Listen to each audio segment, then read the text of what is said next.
3, 2, 1. Woo! Welcome, baby, to episode 88 of the Save Point podcast. Back to the Future. I haven't watched those movies in ages.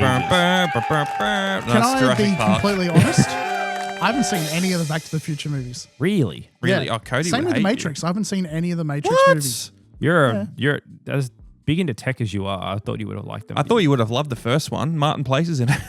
It's in Yeah. Sydney. Oh, right. They were all Martin filmed in Place is- Sydney, weren't they? Oh, I don't know. You see a lot more of The Sydney in the first first one one. is definitely Sydney. I mean, you can see there's Commonwealth Bank and It's a Telstra phone Nab- box as well. yeah, I think Nab- in the end, Nab Bank in the around. end scene. there's a chick from Home and Away is an extra in it in the scene. The first Matrix is hectic. The other two are more of an acquired taste, I think. That's The what I've second always one- been told is that they just went downhill as that went on. The second one definitely steps up because it's like, hey, this is what we're doing now. The third one is you really have to like the story to. it plays out well, but it's definitely a slog to get through the third one. I feel like the first Matrix is one of those movies where you could easily just watch that and be happy with the ending. Yeah. Yes. And but it could have easily gone on to do more, which they did. Did you ever watch Matrix 4? I don't want to talk about it. Yeah, that movie was something. What Cool. It was interesting, but What I got told was, I'll watch the first one and then just play the games. what? Yeah, Enter the Matrix on PS2 and Xbox was goated. Path of Neo was also goated, but it just followed the story of the first game. Yeah.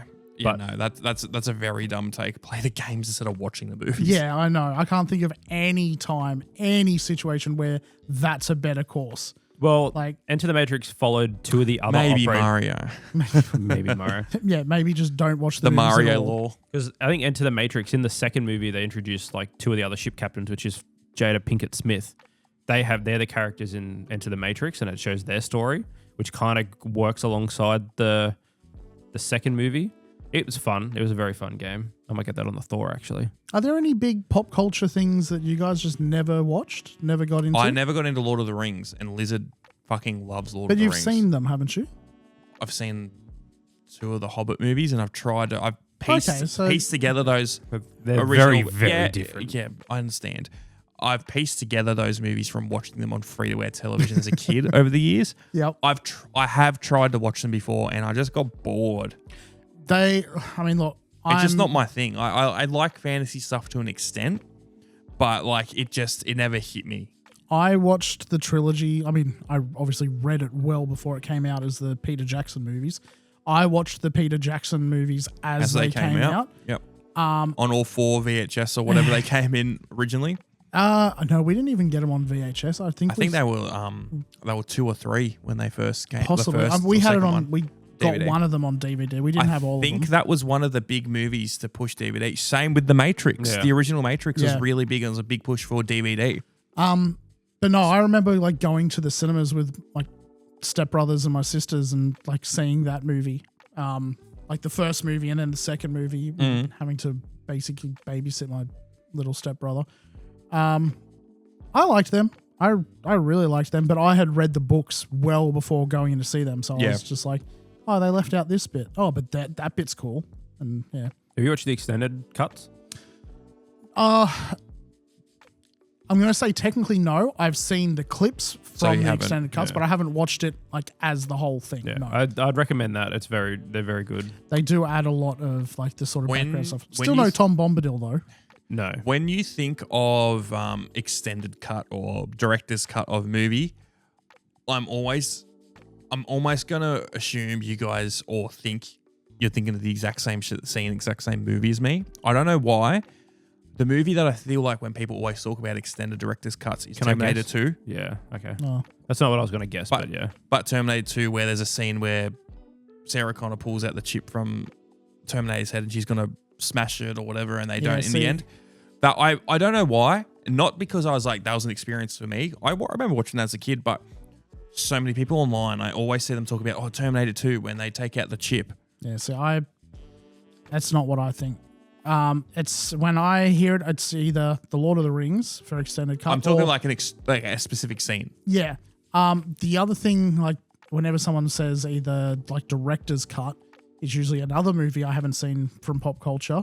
And now my brain fucking forgot. I what feel like the you're going to movie's say called. Blade Runner.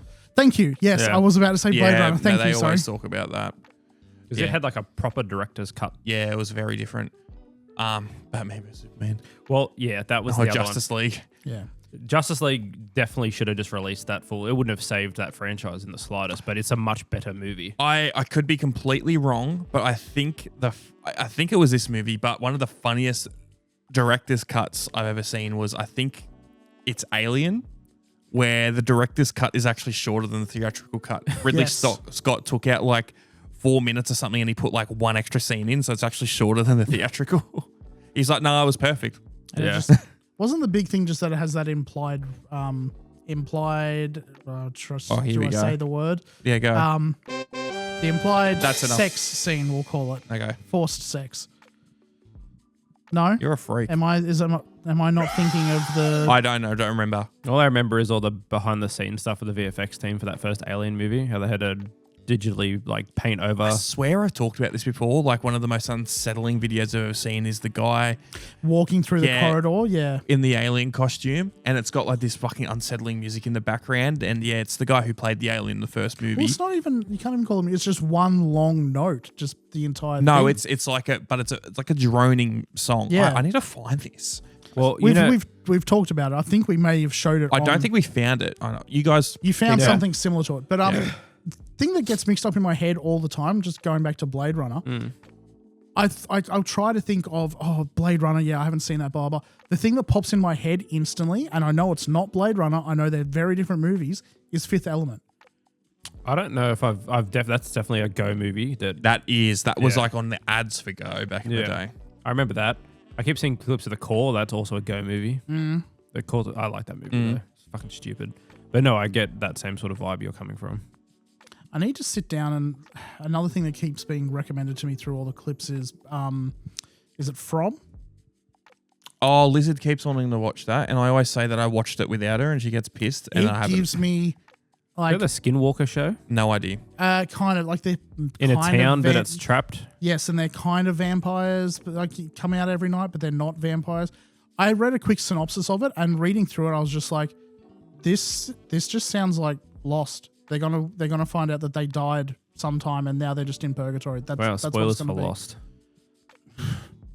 Yeah, well, the show is a bit. Oh no, spoilers from however many 2005, I think. Yeah, it came 20 out. years ago. Aerith dies, by the way. Fuck you.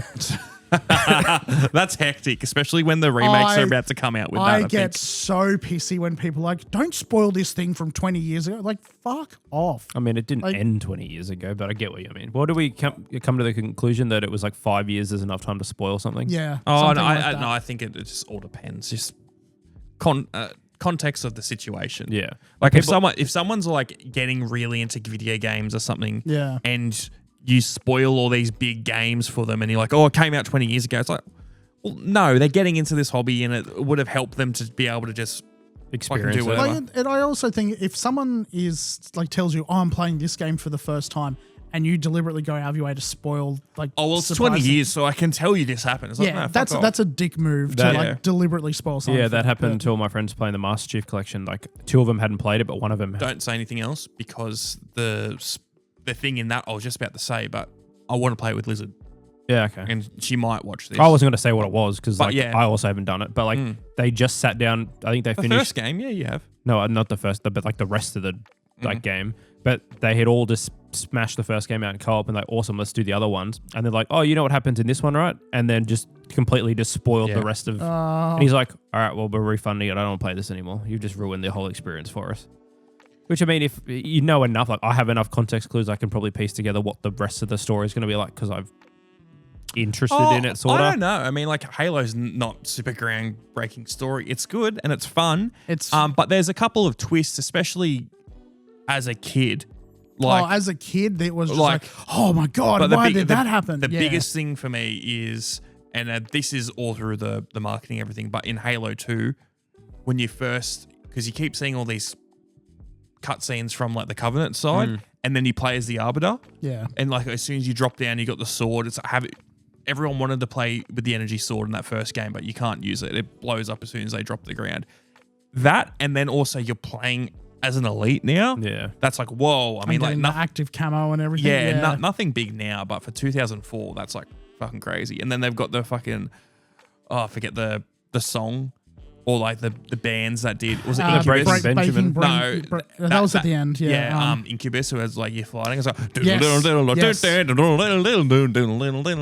Breaking Benjamin had the. Was it for the credits? Only the strongest will survive. No, it's when you go into the hall of arbiters, or like where all the dead ones are, and you're chief, and there's flood attacking.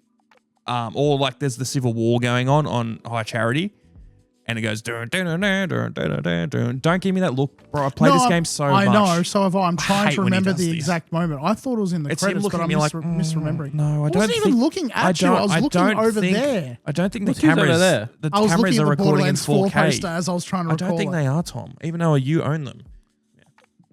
I have the Master Chief Collection installed. I haven't touched it. We need to play it together, yeah. I was playing Cursed Halo the last few nights. It's fucking I almost hectic. jumped on with you, yeah. Yeah, you should. It's super. I love that they added fucking workshop That they added support. fucking full stop. Yeah, so there probably is a workshop mod for that.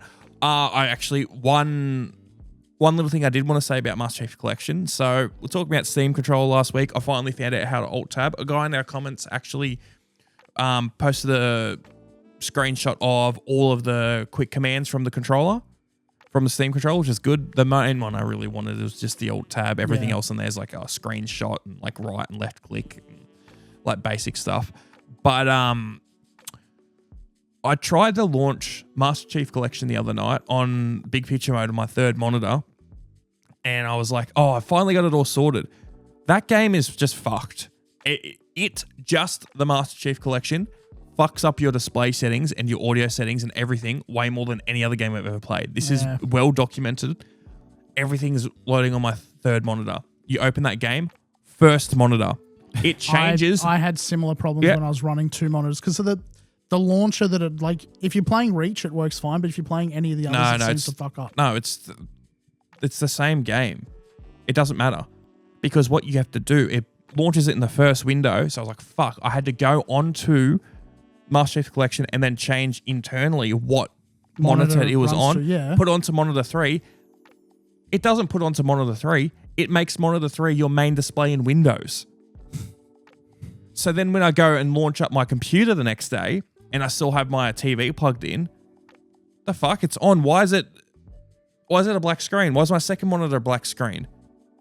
It's plugged into my fucking TV as the login for Windows, and I couldn't tell. I was like, I just pulled the HDMI out and it's like, whoop, yep, completely worked. And it was on the second monitor at that point. But then there was, yep, that's not the main monitor anymore. That game's notoriously bad for that. It also has got the loudest volume when you launch into it. Yes, it's deafening. Not well optimized, but then other things were really good. I don't know. They sort of abandoned that, which sucks. But it's cool that it came to PC. That was a big thing. I wish that they'd done, like, it actually honestly has one of the most comprehensive configuration screens that I've found so far. It's pretty big, I won't lie, yeah. Which it needs because, as you pointed out, like it's very poorly optimized just to like launch it in its default state. But no, I only ever had problems when I was like, yep, Reach will run fine. But the second I try and launch any of the other games, it launches them as it seemed to at the time, it launches them as a separate task. No, that's all.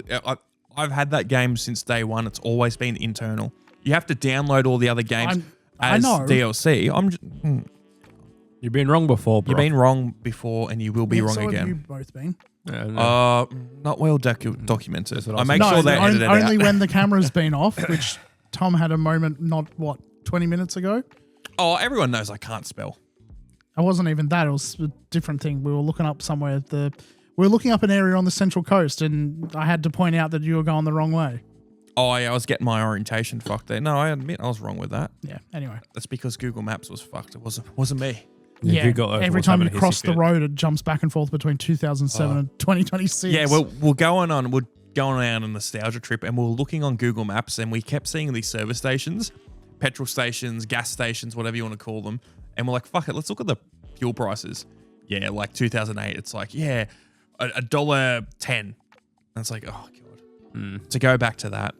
I mean, it honestly hasn't increased a crazy amount since then, but then you compare that to like 20 years prior to, it'll probably would have been way less.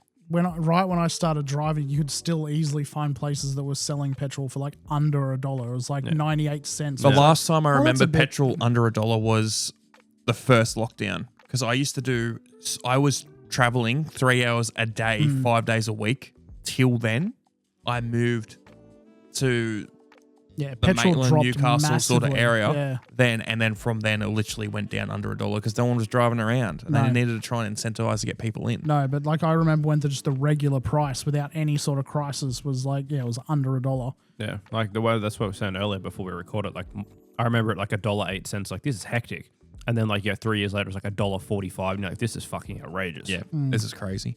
Well, speaking of the area that we were having a look at on Google Maps, I was trying to show Brock, and he actually knew it. There was a computer shop there, and I remember as a kid, this computer shop had a big sign out the front saying, "Get your Windows 7 here." It was there for years, but they were talking about how they had a midnight launch for it, and you could line up, and there was a big event. And I remember going past the day of, or days around, and there was a lineup of people at the computer shop ready to get Windows 7. Yeah. And it reminded me of, and we've talked about this before, but midnight launches. And have you guys, I think we might have mentioned this briefly before, but have you guys been to a midnight launch or a launch event for something before?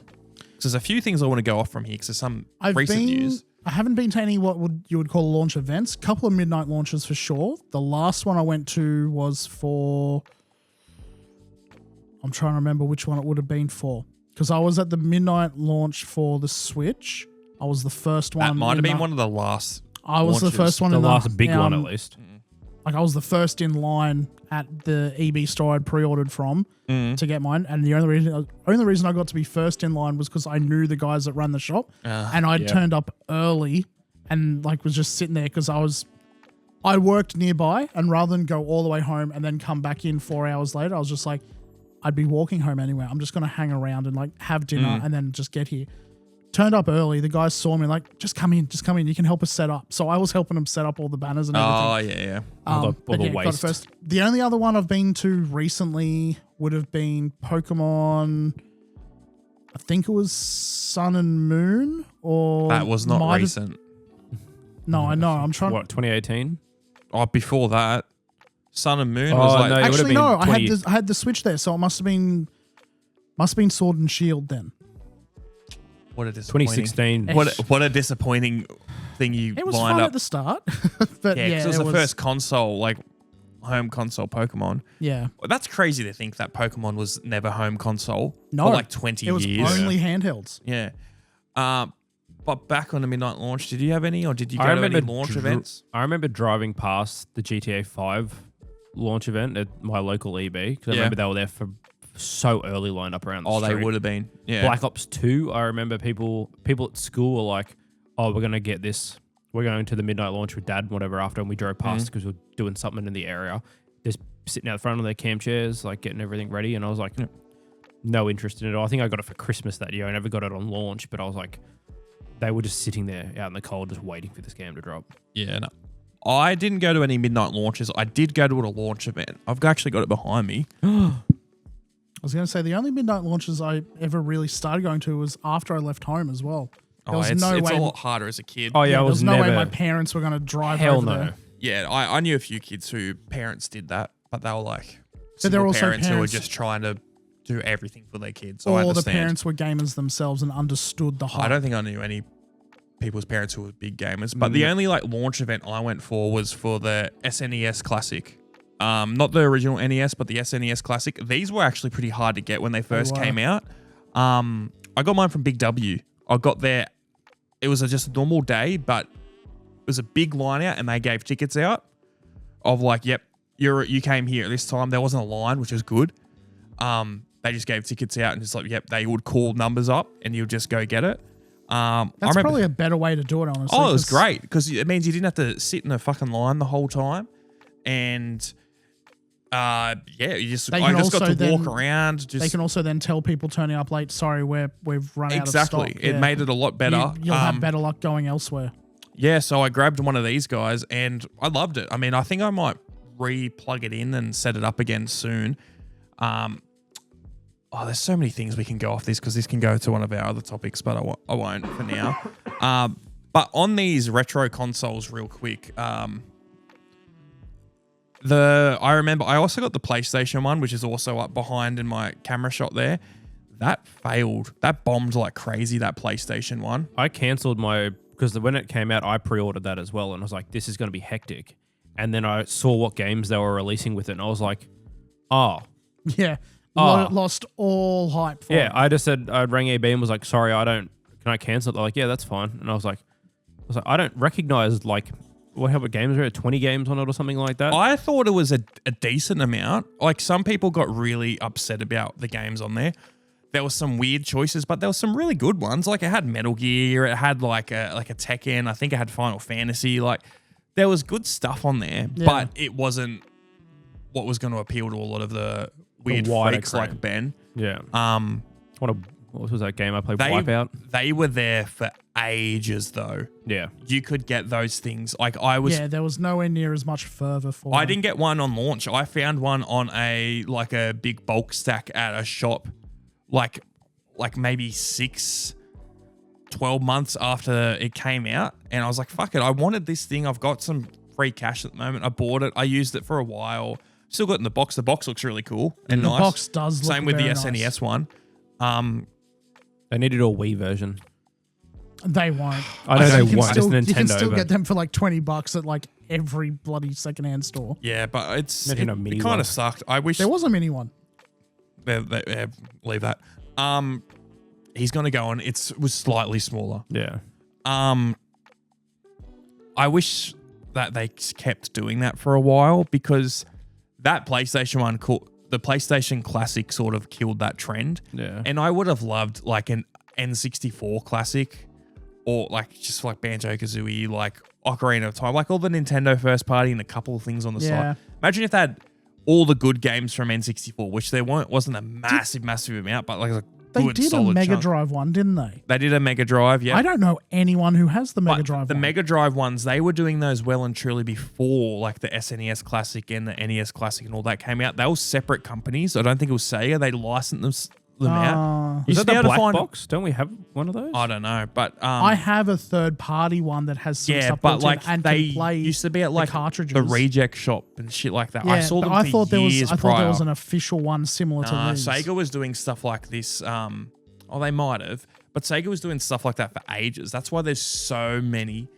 like Genesis, Master System, Mega Drive Smash games, packs that you could get. That's how I got into all those games. I had it on the PS2. Yeah, like the 50 in 1 sort of thing. Yeah, and Yes. they're all really decent games. Yeah. I used to play them a lot. Yeah, they're curated pretty well. But what I was going to say is that, like I wish they had done more of those classics because I would have loved a small GameCube. A PS2 would have been classic. an Xbox Classic. PS2 one would have gone PS2, hard. that's probably where the cutoff would have been. I reckon nothing after that. Maybe a Wii, but that would have been too much with the Wiimotes, and it's going to start getting too expensive. But the reason I bring that up as well is that there is one coming out. Oh, yes, I do. There is a new one coming out. Yeah. So Neo Geo are bringing out a new console. It is it's not new. It's what the original Neo Geo from the 90s. Was it just called the Neo Geo? I believe so, yeah. Yeah. Because you had the Neo Geo Pocket, Neo Geo Pocket Color, I think there was as well. Yeah, the Neo Geo AES or AS or whatever.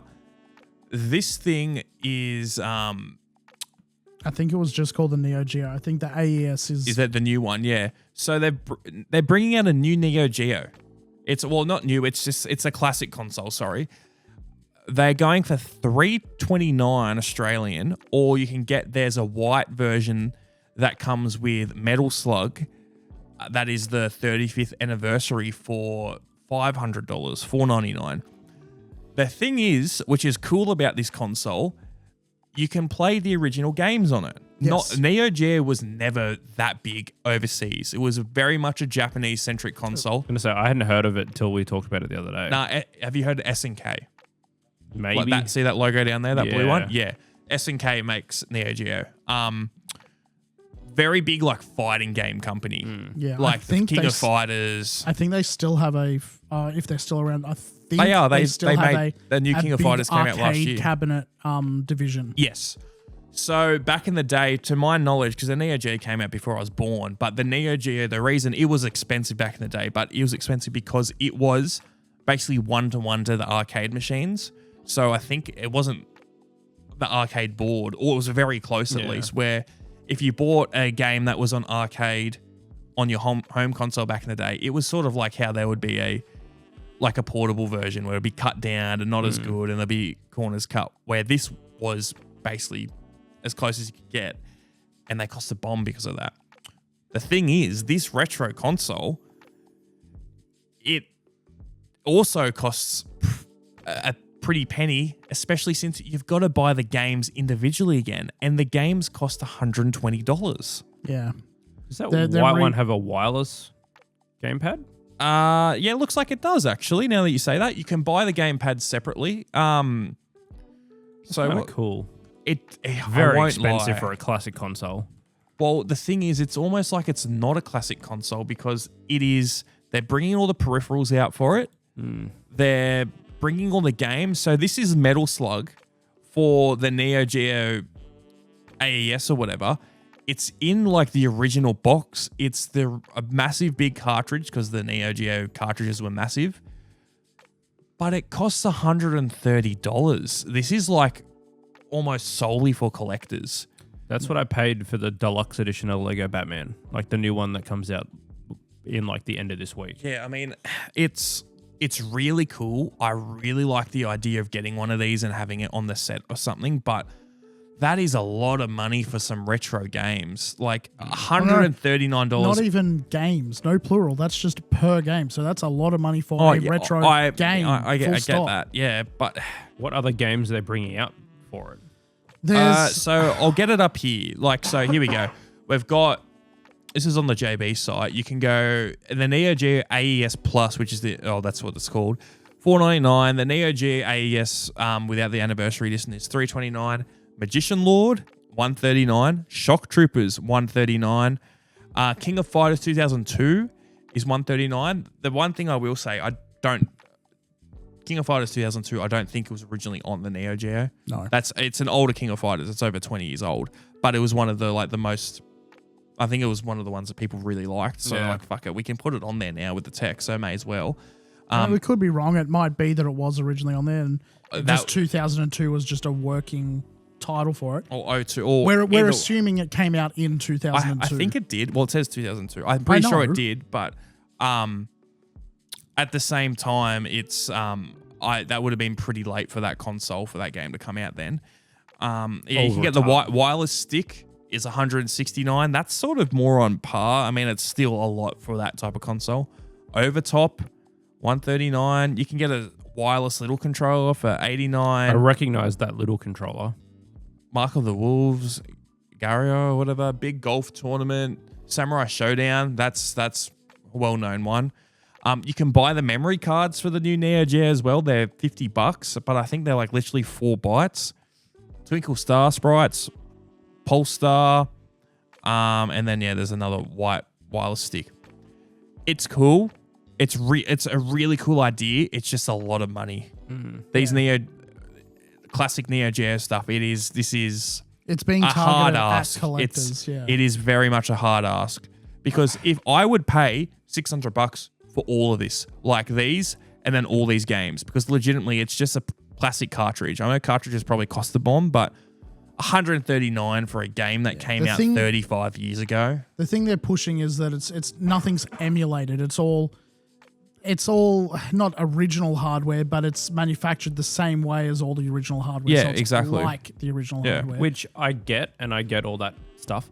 And if you have the original cartridges, like from an old Neo Geo, you'll be able to play this directly on the new one. And it's like HDMI now and everything like that. Actually, let's watch the video real quick if it doesn't go super long. That's 1:49. Yeah, we'll see how we go. That's going out the wrong signal path. I would be more on board with buying these consoles if they had an SD card slot.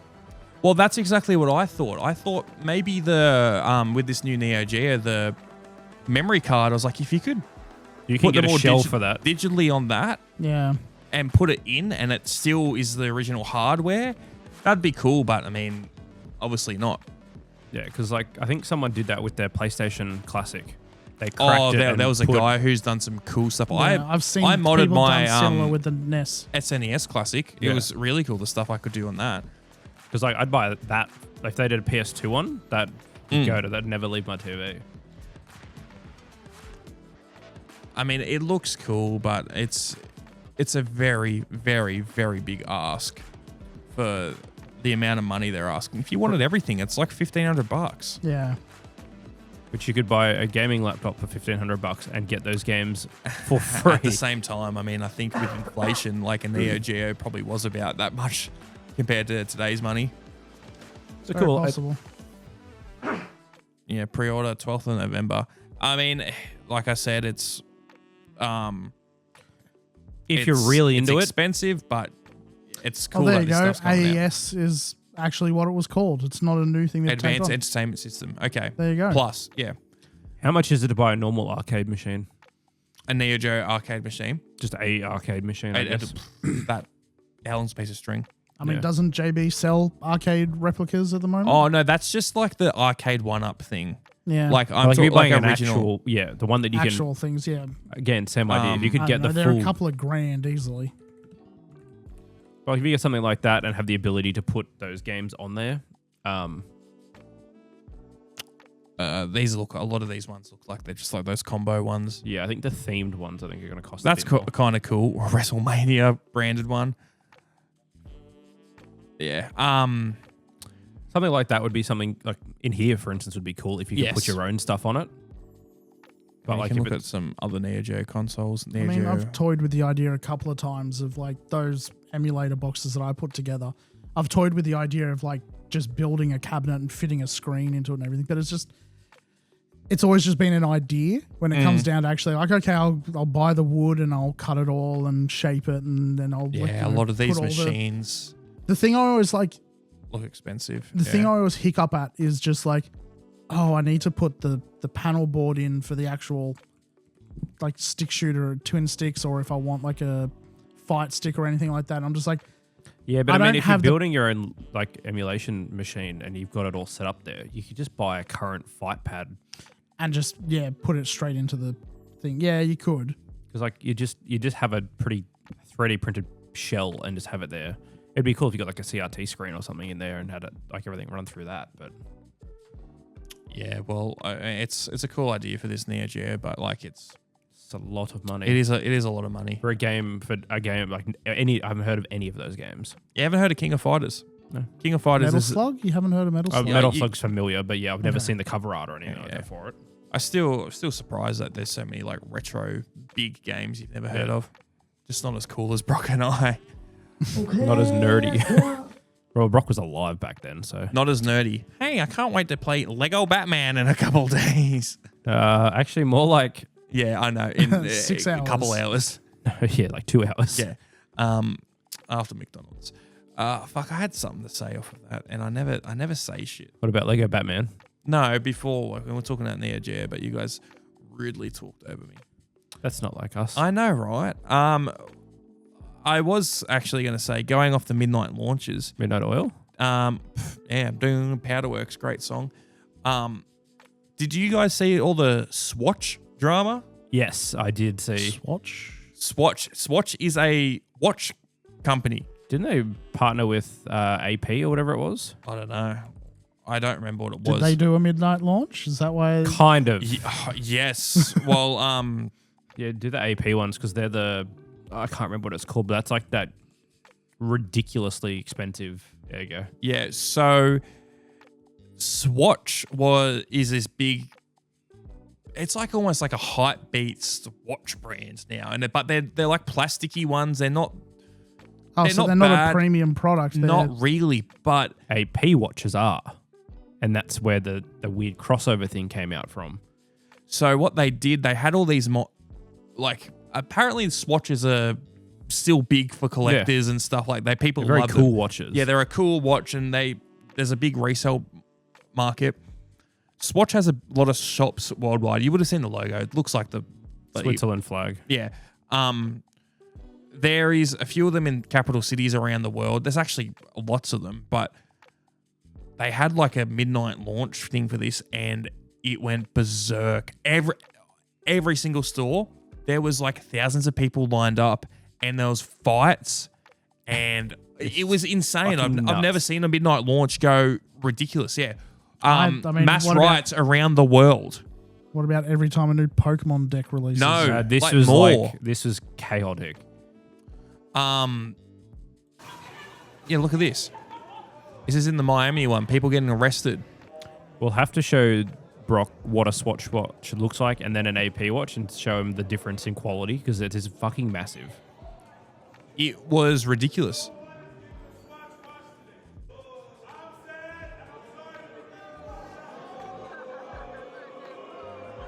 So yeah, like I heard that a couple of these Swatch stores, they had to even just, because of security concerns, they had to shut them down and just not sell them, because it was that packed out there. I never seen anything. I didn't know about this till I started seeing all the videos come out. What the fuck is this ad? You only have 2 moves. Oh, fuck that game off. It's not even a game. It's just clickbait. Yeah, I understand. But it was insane. I've never seen people, and it's just the I think it's just the fact that people are getting obsessed with the idea of buying these products that will appreciate over time. Yeah. Pull up, get rid of just type in AP watch. So like they're like big premium, like big watch brand, like Rolex sort of style. Yeah, they're a very, very expensive timepiece. Like massive baller typing. Weird that like compared to this, like a Casio brand brought out like a collab with it. It's really, really strange. But everyone's like, oh, cool, I'm going to walk up to billionaires now and go check out my AP, and it's the Swatch watch. And they're like, yeah, look how sick this is. So they're all doing it. And because it was a pretty cheap price for what they were, I did see someone 3D printed a holder for it that was a butt plug, saying, I've got my Swatch watch. But I mean, like, they're not that expensive, the Swatches. Like, no, they're cool, and they're like, oh, it's a nice watch, kinda. Like, you're looking at $100 they start off at. It's just like a very basic watch, and they've got like colors and things like that. But yeah, it went ballistic. Like your most expensive ones are getting up to, it's a Simpsons one that's $815, which for a watch, honestly, very cheap. Very cheap when you get in the grand scheme of things. But oh man, you should watch some of these videos. I didn't mind some of the looks of the Swatch ones because they're very bright. Like, I'm not a massive watch guy. I wouldn't be just like that much for them. Get rid of the riots. Nah, it's all right. We'll look at the riots. I think that's more interesting. Fuck you. Oh. Oh well. But yeah, I mean, this is folded around the world after the release of a limited edition. I don't know why that reset, but whatever. The world after the release of a limited edition Swatch watch sparked massive crowds and queues that led to fights and scuffles, like this one in Milan. Swatch stores across the UK, UAE, and parts of Europe like legit forced to shut their brawls doors on Sunday. going down. Thousands of people lined up to buy the new Royal Pop collection, a collaboration with the luxury watchmaker. The watches are being purchased and then resold online at huge markups. Okay, that's why people were going nuts. Well, that's what I was trying to say before. Yeah, scalper train. Yeah. They're just scalping, and I feel like people are jumping on these things that are going to appreciate and trying to scalp more. It's just become common. I was talking to a guy today who was probably in his mid-50s, like Aussie battler, really nice guy, but he was talking, oh, I've got to come back in a couple days and pick up a laptop from this place. I've already got to come back to the shops because I've got to get the Pokemon cards for my son. And I was like, yeah, no, people love these Pokemon cards. He's like, yeah, we buy them in boxes and I give one to him and then I put one in a drawer. And we've got about 50 of them. He's like, they've already gone up in price heaps. This is like the type of person you would never think looks at Pokemon cards in his life.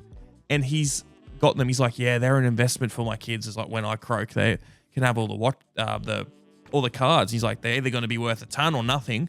Either way, I mean, it was only a little bit of money for me. I mean, as long as he's admitted there that like they might be worth nothing, that I think is... That's what I mean. This guy wasn't scalper, but the thing is, the fact that he knows Pokemon cards are worth a lot and he started buying them and he's like in his mid-50s. Like look, he could have been a chippy, like a bricklayer or something like that. Like, yeah, very blue collar, and getting into Pokemon cards. It shows how big the idea of scalping this stuff is. Well, Dad got back when there was a big crypto boom. Dad bought heaps of crypto. Like he bought a little bit of Bitcoin, and every time it goes up to like there's like a tiny amount, he goes every time it hits $1,000 or like over it, he just takes it out and then just lets it grow again. I think that's a bit different because Yeah. it is still a currency, and crypto was not like a big niche thing. Like, I mean, it sort of was, but not to the same level. Yeah. Like my parents bought crypto. You can use crypto at places. You can buy crypto wallets at like the local shops. Like, it's not like Pokemon You could use cards. crypto to buy fucking tickets at Hoyt's. That's what I mean. It's a currency. Very weird that you could buy it at Hoyt's, but yeah, it's a cool idea. Yeah, I just couldn't believe this fucking Swatch shit. Like, Yeah. who cares? Fuck off. I did say that about a week ago, and I was like, that's a cool idea. And then all the memes were just like, I was like, can't wait to flex on all those billionaires. Yeah. It's like, because technically they're not lying, but it's also like a tenth of the price, if not even like significantly less than a tenth. Yeah, I mean, I'll see what that resale value is like.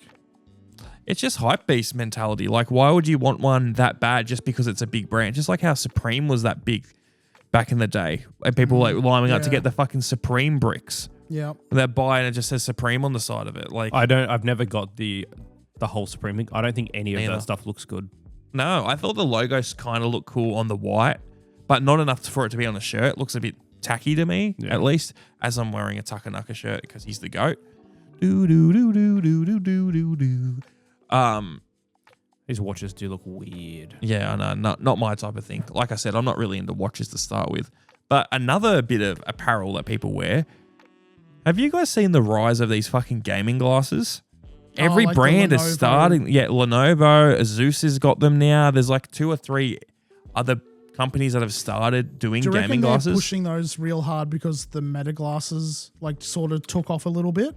They're completely different though. I know they're different, but do you think like they looked at it and went, Not "Oh, well, they're really. doing really well. Let's try our own little thing." I don't think so. I don't know anyone who's ever used like. Just remember, Sony tried their AR glasses years ago, and it was a massive flop. I don't remember Sony doing it. I remember Google doing it. Google definitely tried it as well, but no, Google. Sony had their own little version of it as well. Had like a little tiny lens built into it. I did have a guy today say, "Oh, I'm really interested in these," which I think it was the Meta Glass, and he goes, "I'll come back when they've got screens in them. I've got stuff to do." And I was like, "Oh, okay." Like, what do you possibly need a screen in your glass for? The gaming ones I understand because it's like, oh, I don't have access to a TV or a monitor or whatever. Let's chuck those on and you get the 100-inch screen or whatever the hell it is. Yeah. Cool idea. Not worth $600 though. And it's also, at what point are you going to be like, "Oh, I want to play my Xbox. I don't have a screen." Why do you not have a screen if you have your Xbox there? I think it's ready more and meant for plugged like into travel your- and things like For that. travel and that, I can understand like when they're like, "Oh, you can stream your phone to it and have this massive bigger screen."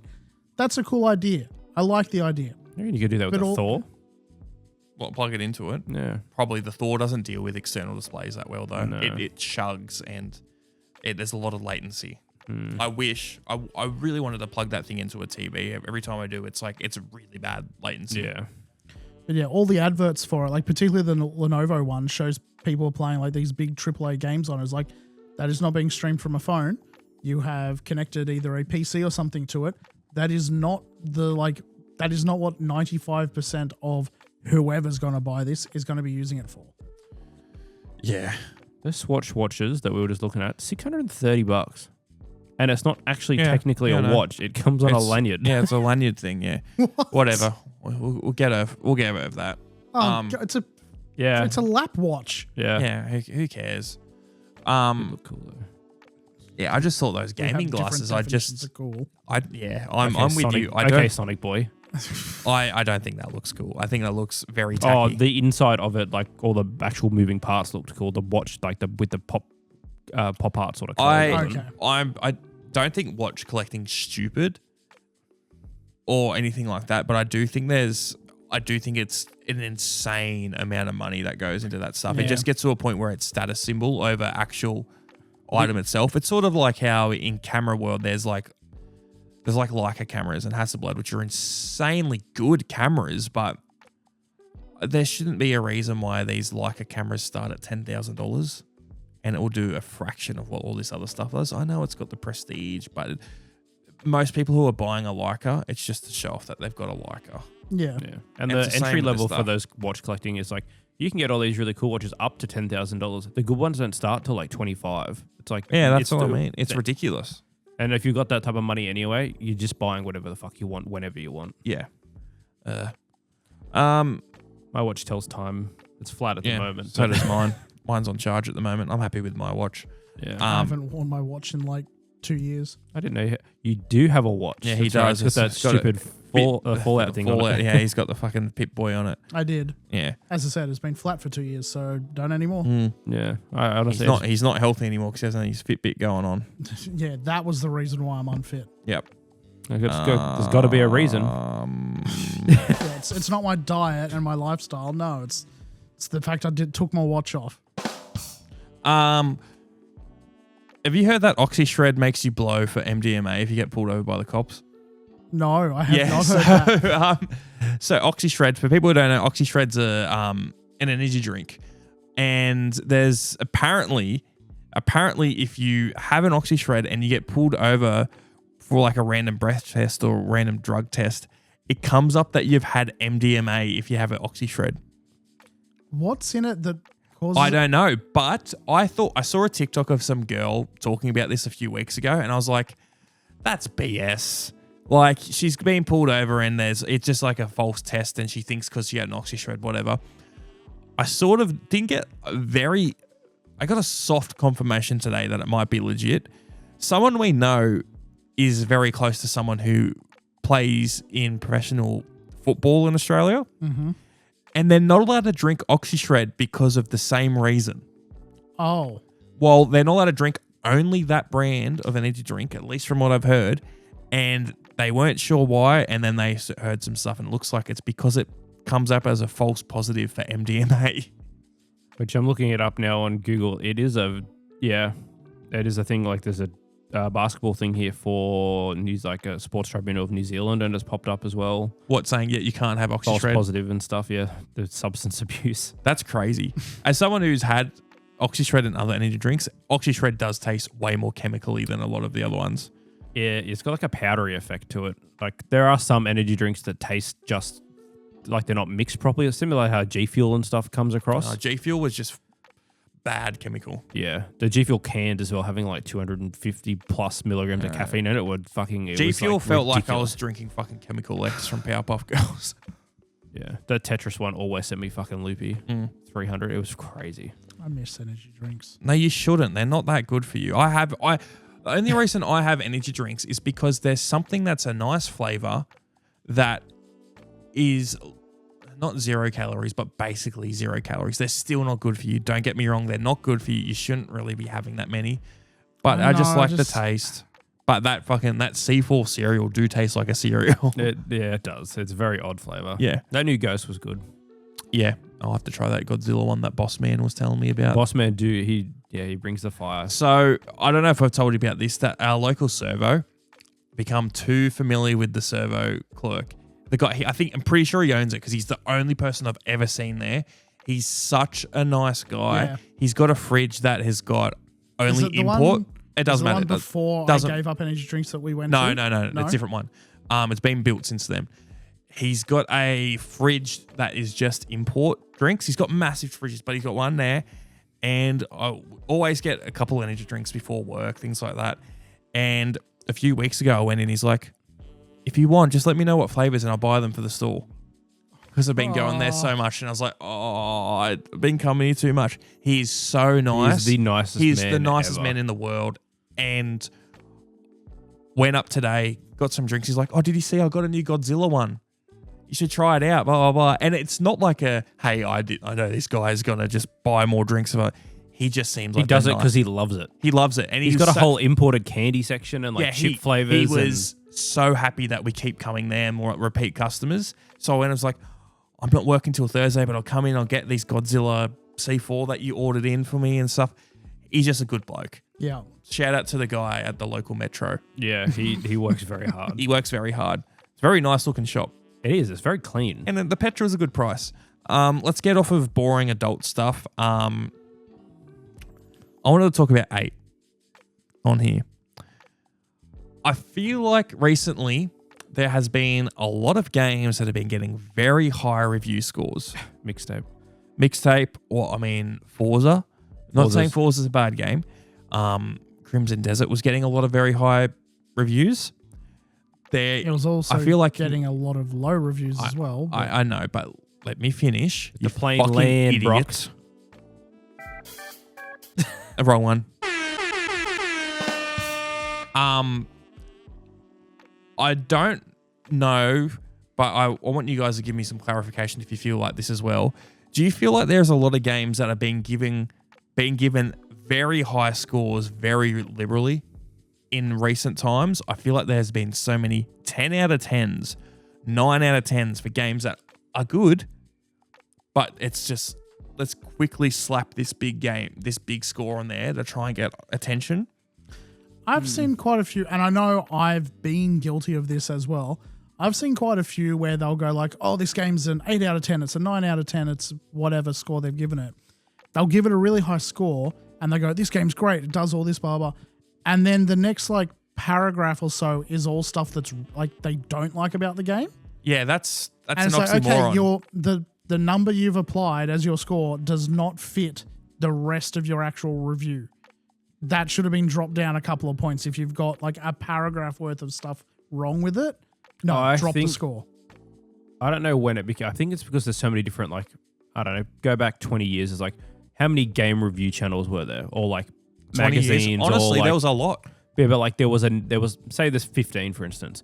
They all had their own metric for how they rated things. They had proper like journalists writing articles and stuff and putting in fucking game mag and whatever, that sort of stuff. Yep. They all kind of kept it with like, they were reasonable because they were like, we've played and finished this game over the last month or whatever. This is the score. Now, anyone who has fucking access to Squarespace can make a website and post a game review, and then if someone likes it, they can go, it's 10 out of 10. All you got to do, if you're the publisher doing the marketing for that game, you go, okay, cool. This thing here gave it 10 out of 10. We're going to copy that thing and say like GameSpot 10 out of 10. There needs to either be a certified list of like what each score means, and then No, they always you can't. they're never going to do that. It's not going to work. But No. like, I agree that there should be, but it's just not. Well, I don't think even it's there not should be. possible to do. You can't do that because every experience is so different. That's what I would have said as well. It's like, I think I was thinking about this a while ago for people who are very influential guitar players and things like that. They're like, who's the best, and trying to see what those criteria would be for something that who like is considered the best, not a 10 out of 10. And for me, it was being very good at your instrument, let's say it's guitar, innovating in a way that's, well, obviously innovating something new, and then having hit music or good music that had an impact. And having all three of those was something that I thought you needed to have to be considered up there. Because it wasn't, if you're going like, this is the best game ever, it's like, oh, this is the best musician ever. It's like, well, were they the best at their instrument? Or were they the best at writing music? Or were they the most famous? It's like you could say they all fall under the umbrella of being the best at something, but they're all completely different.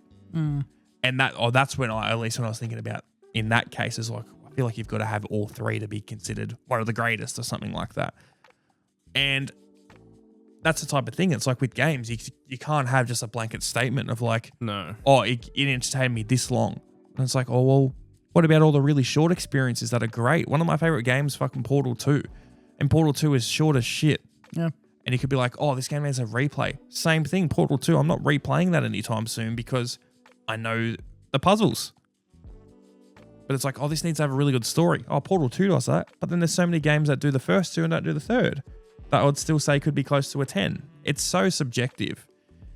But at least with all I honestly think a big problem with it is that it relies so much on the individual reviewing the game. You're not going to have everyone be on the same sort of level of, hey, everyone likes this. Well, no. This person really likes sports games. This person really likes first-person shooters. This person over here, he really likes just cozy adventure games. They're all going to review. If you throw, hey, here's the latest 007 game, you throw that at them, The first person reviewer is going to like it the most because he likes first person games. The sports player is going to be like, well, there's nothing here for me. Cozy adventure person is going to be like, yeah, it's fun. There's no cohesive sort of. it's all about preferences, agreeing with you. Which I think is IGN's biggest problem. They have that many people reviewing games that like you can go through their whole list and it's not the same person reviewing games. It doesn't feel cohesive. No, Yeah. like if there's 5 people that review games and they all go, we all played 10 hours, this is what we think, and then they collectively come towards a score and go, we reckon it's this for these reasons, and you have their like 5 stars, whatever, and you go, we like this part, that part, whatever. But when you have, I don't know, 10 games a week come out worldwide for whatever, and there's a different person reviewing each of them, there's no consistency at all. Yeah, I mean, like you can't keep it consistent though. There's even times where the same reviewer will change scores over time. But I mean, I think the argument that a lot of people are doing online where they're being like, oh, Mixtape got a 10 out of 10, and then they're showing other IGN reviews, and it's like, you only gave this game like a 9 or an 8.5, and it's way better than Mixtape. It's like, yeah, man, I'm not saying Mixtape deserves a 10, but I mean, it's the type of thing. It's like they're not the same marking criteria. I think with a review, to make it good, and I'm speaking out my ass because I don't review shit, but you need to just have supporting arguments as to why you think this is good for this thing. And if you've got reasoning why, you can just not like the game. Like, be like, oh, it's not my type of game. I think, but if they've got front with that, though. yeah, if they've got proper, but if you've got proper points as to why this is good for this or bad for this, and supporting arguments and just actual evidence and just saying it's good, that gives a lot more credibility. And I feel there's a lot of reviewers saying they pad it with fluff and don't give examples. I think that's also IGN's fault with the short form content on their reviews, because it's like, we gave Mixtape, and then they do like a little spiel for like a sentence or two, and they go, we gave it a 10, and then that's it. You have to go into the website, get into the article, find what they think about it, and it might only just be 15 lines or whatever, but it's like, See, we're going to have some evidence. That's what I was going to build on. Was I was going to say, like, is there anything even in there? Yeah, some. Yeah, there's Shit ones though. What I was going to say was, I think it was way better back in when we had like more physical media for reviews. Like we had gaming I agree. magazines. I 100% agree. Where It's a full page spread of information. Exactly. Yeah. Hyper Magazine, taking one for example, you would have like, oh, we're going to review the latest. Pull official a name out of the hat. Xbox magazine. Yeah, we're gonna review the latest COD.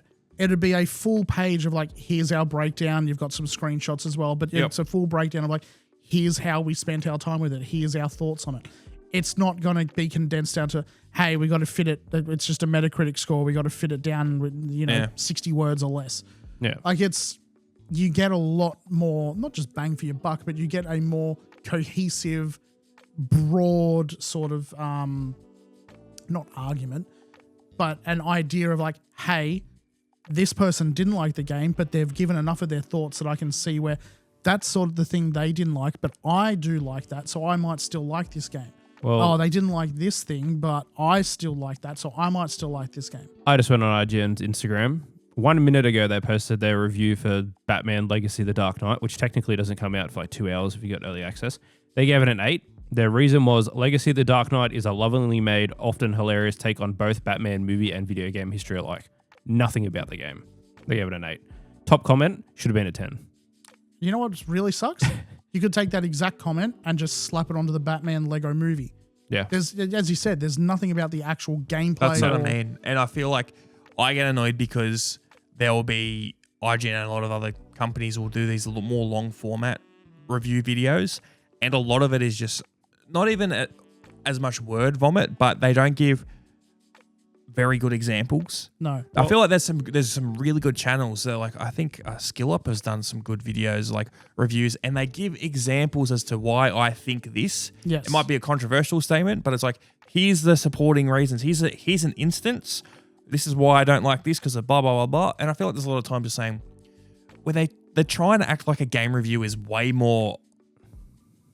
They're acting pretentious with it. They're acting like it's such fine art when it's not. You're reviewing the fucking game. I've found, sorry to cut you off, Ben. I've found a couple of things where people doing reviews will act as though like, oh, everyone hates this sort of thing. And I've caught it from you a couple of times, like particularly when, for example, like we talked about Assassin's Creed Assassin's Creed, I think it was 3 we were talking about a while back. Mm. And you made a comment about how like, oh, that's the one everyone hated. Like they didn't like that thing. And I was like everything I had heard up to that point was like, no, everyone liked this bit but hated that bit. And then you came at me with a completely not lopsided. You came Real at me quick, with the opposite side. Didn't of that. everyone hate that you were playing as Connor as a kid, and like you didn't actually get into the game for like 8 hours or Yeah, that's something? why I didn't like it. But other than Yeah, that, that's everything I heard. it I was haven't just- played the game. it was Okay. just that. Yeah, I didn't like the first Assassin's Creed, but I loved 2, 3, Brotherhood, Yeah, Revelation. I'm pretty all of sure them. that's the But- consensus generally. Yeah. I've seen a lot of people fall into that where you've said to me, oh, people hated that game. And then it's because that was the general consensus you'd seen online. People didn't like this. But then all the people I had spoken to directly were like, no, we liked it. And so my thought on that game was it was quite well received because I hadn't just looked at like, oh, everyone, no. I will say I do feel like when it comes to a lot of games, I think I have seen a bit more of the general consensus online. You generally talk about more what your friends feel with the game. I feel there's a few times where you'd be like, yeah, this is really good. And I'm like, everyone hated that. Like, for example, I'm not saying the game's bad. I'm not.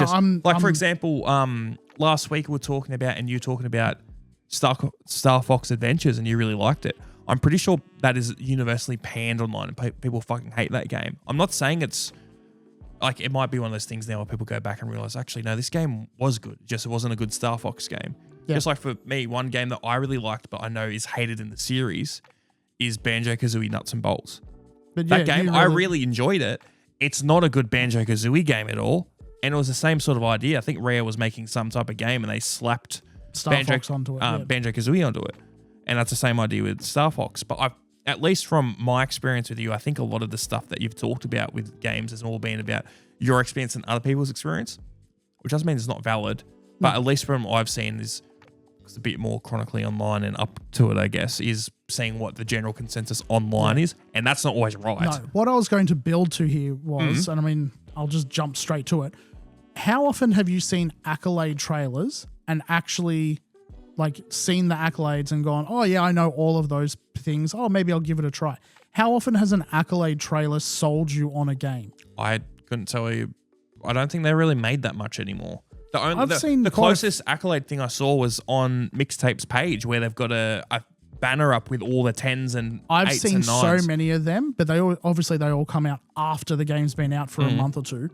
I've seen them, like, I know Baldur's Gate had a bunch of accolade trailers come out. I know, Mixtape had one. South at Midnight, I think, had one.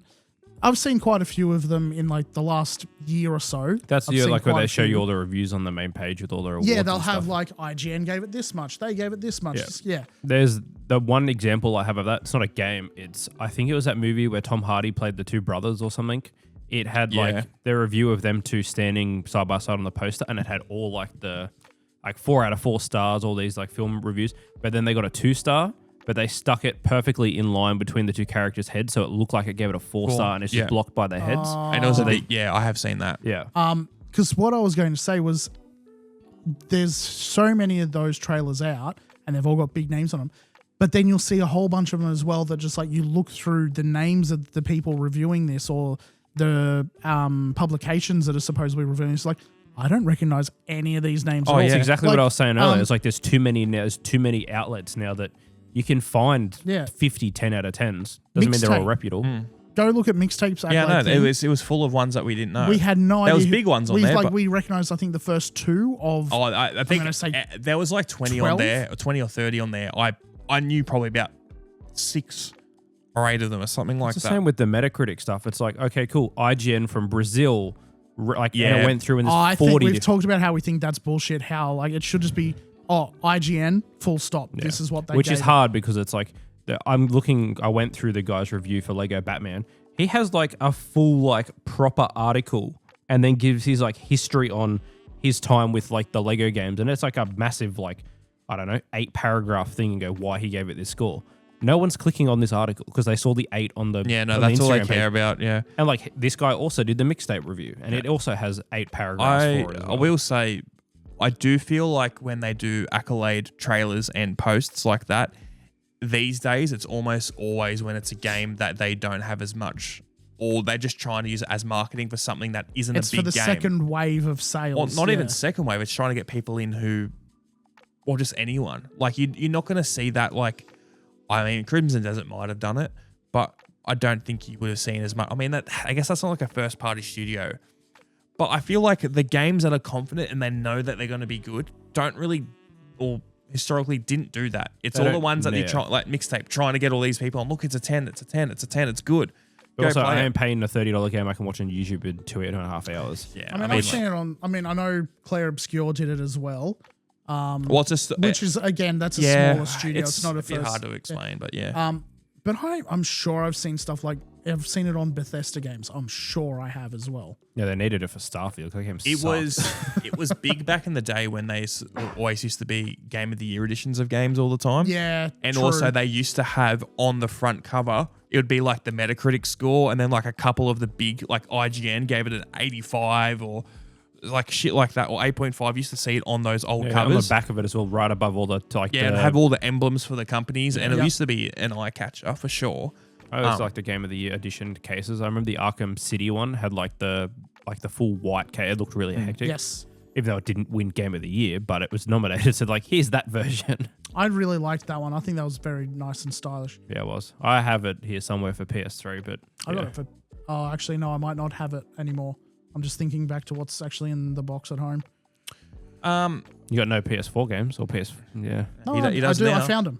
Oh, where were they? They were in the box with all my PC games that I put them into when. Box of PC games is So very early now 2000s. I have 2 copies of Last of Us 1, 2 copies of Last of Us 2, 2 No, copies I didn't have those. It was a joke. You would have had a free version of all of them because I've got 3 versions of those games. Let's not talk about this.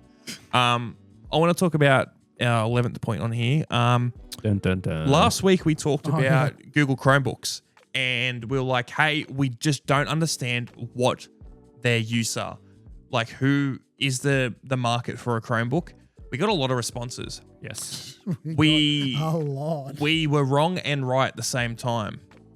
The biggest thing is our response is valid for Australia, it seems like.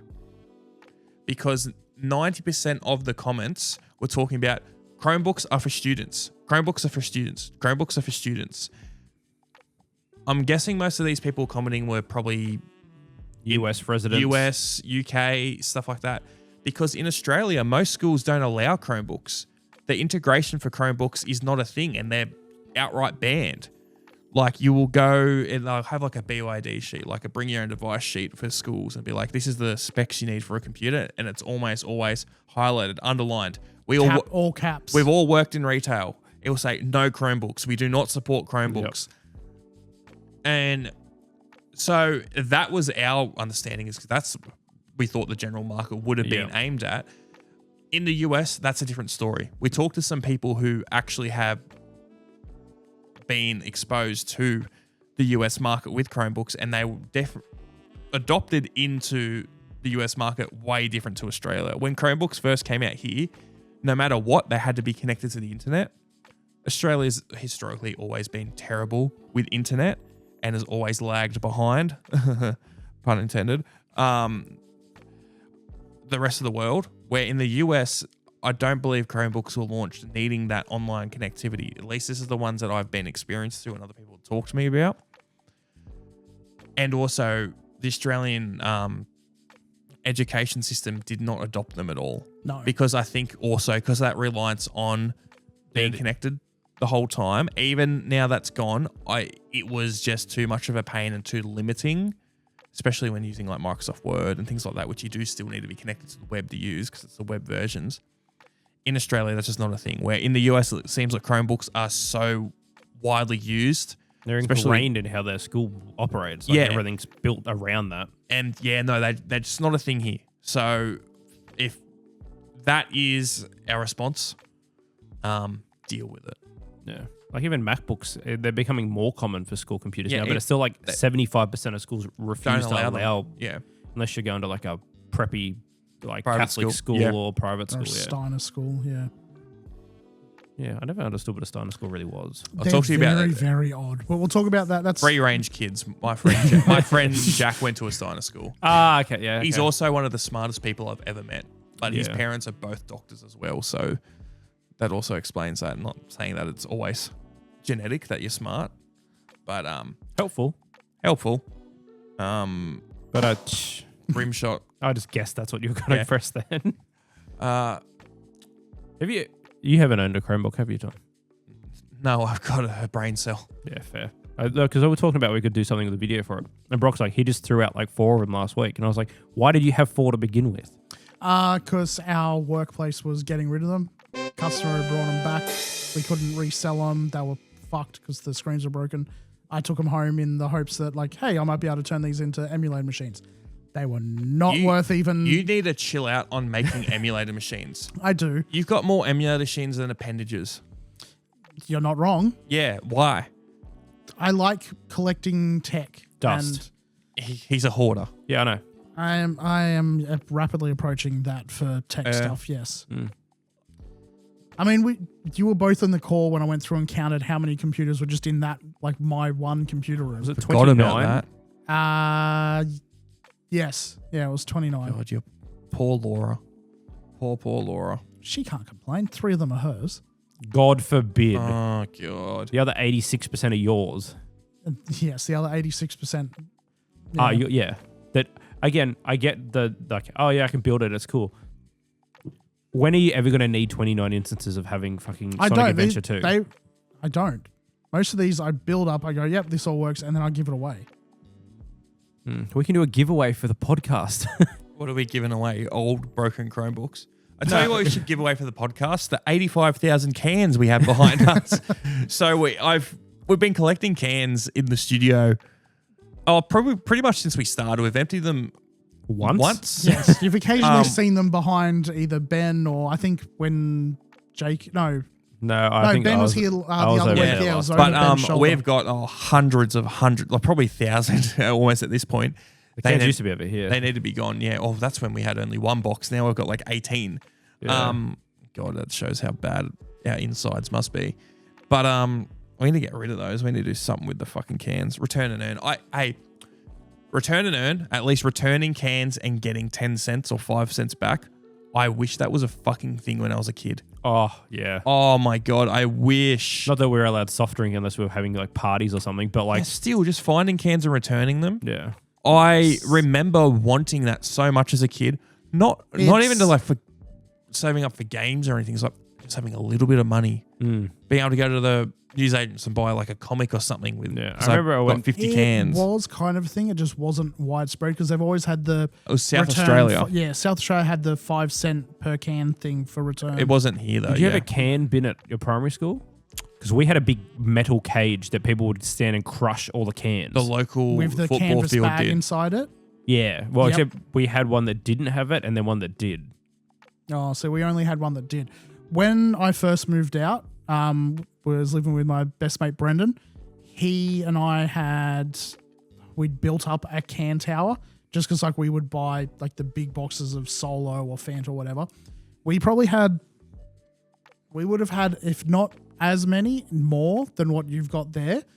And we had just like stacked them in a tower. The amount of times someone would knock it over and we'd have to like spend the next hour No, rebuilding if it. you build it once and it falls over, that's it. I'm not building it again. We had the idea of like, one day we'll return all I these just and got get an heaps. idea.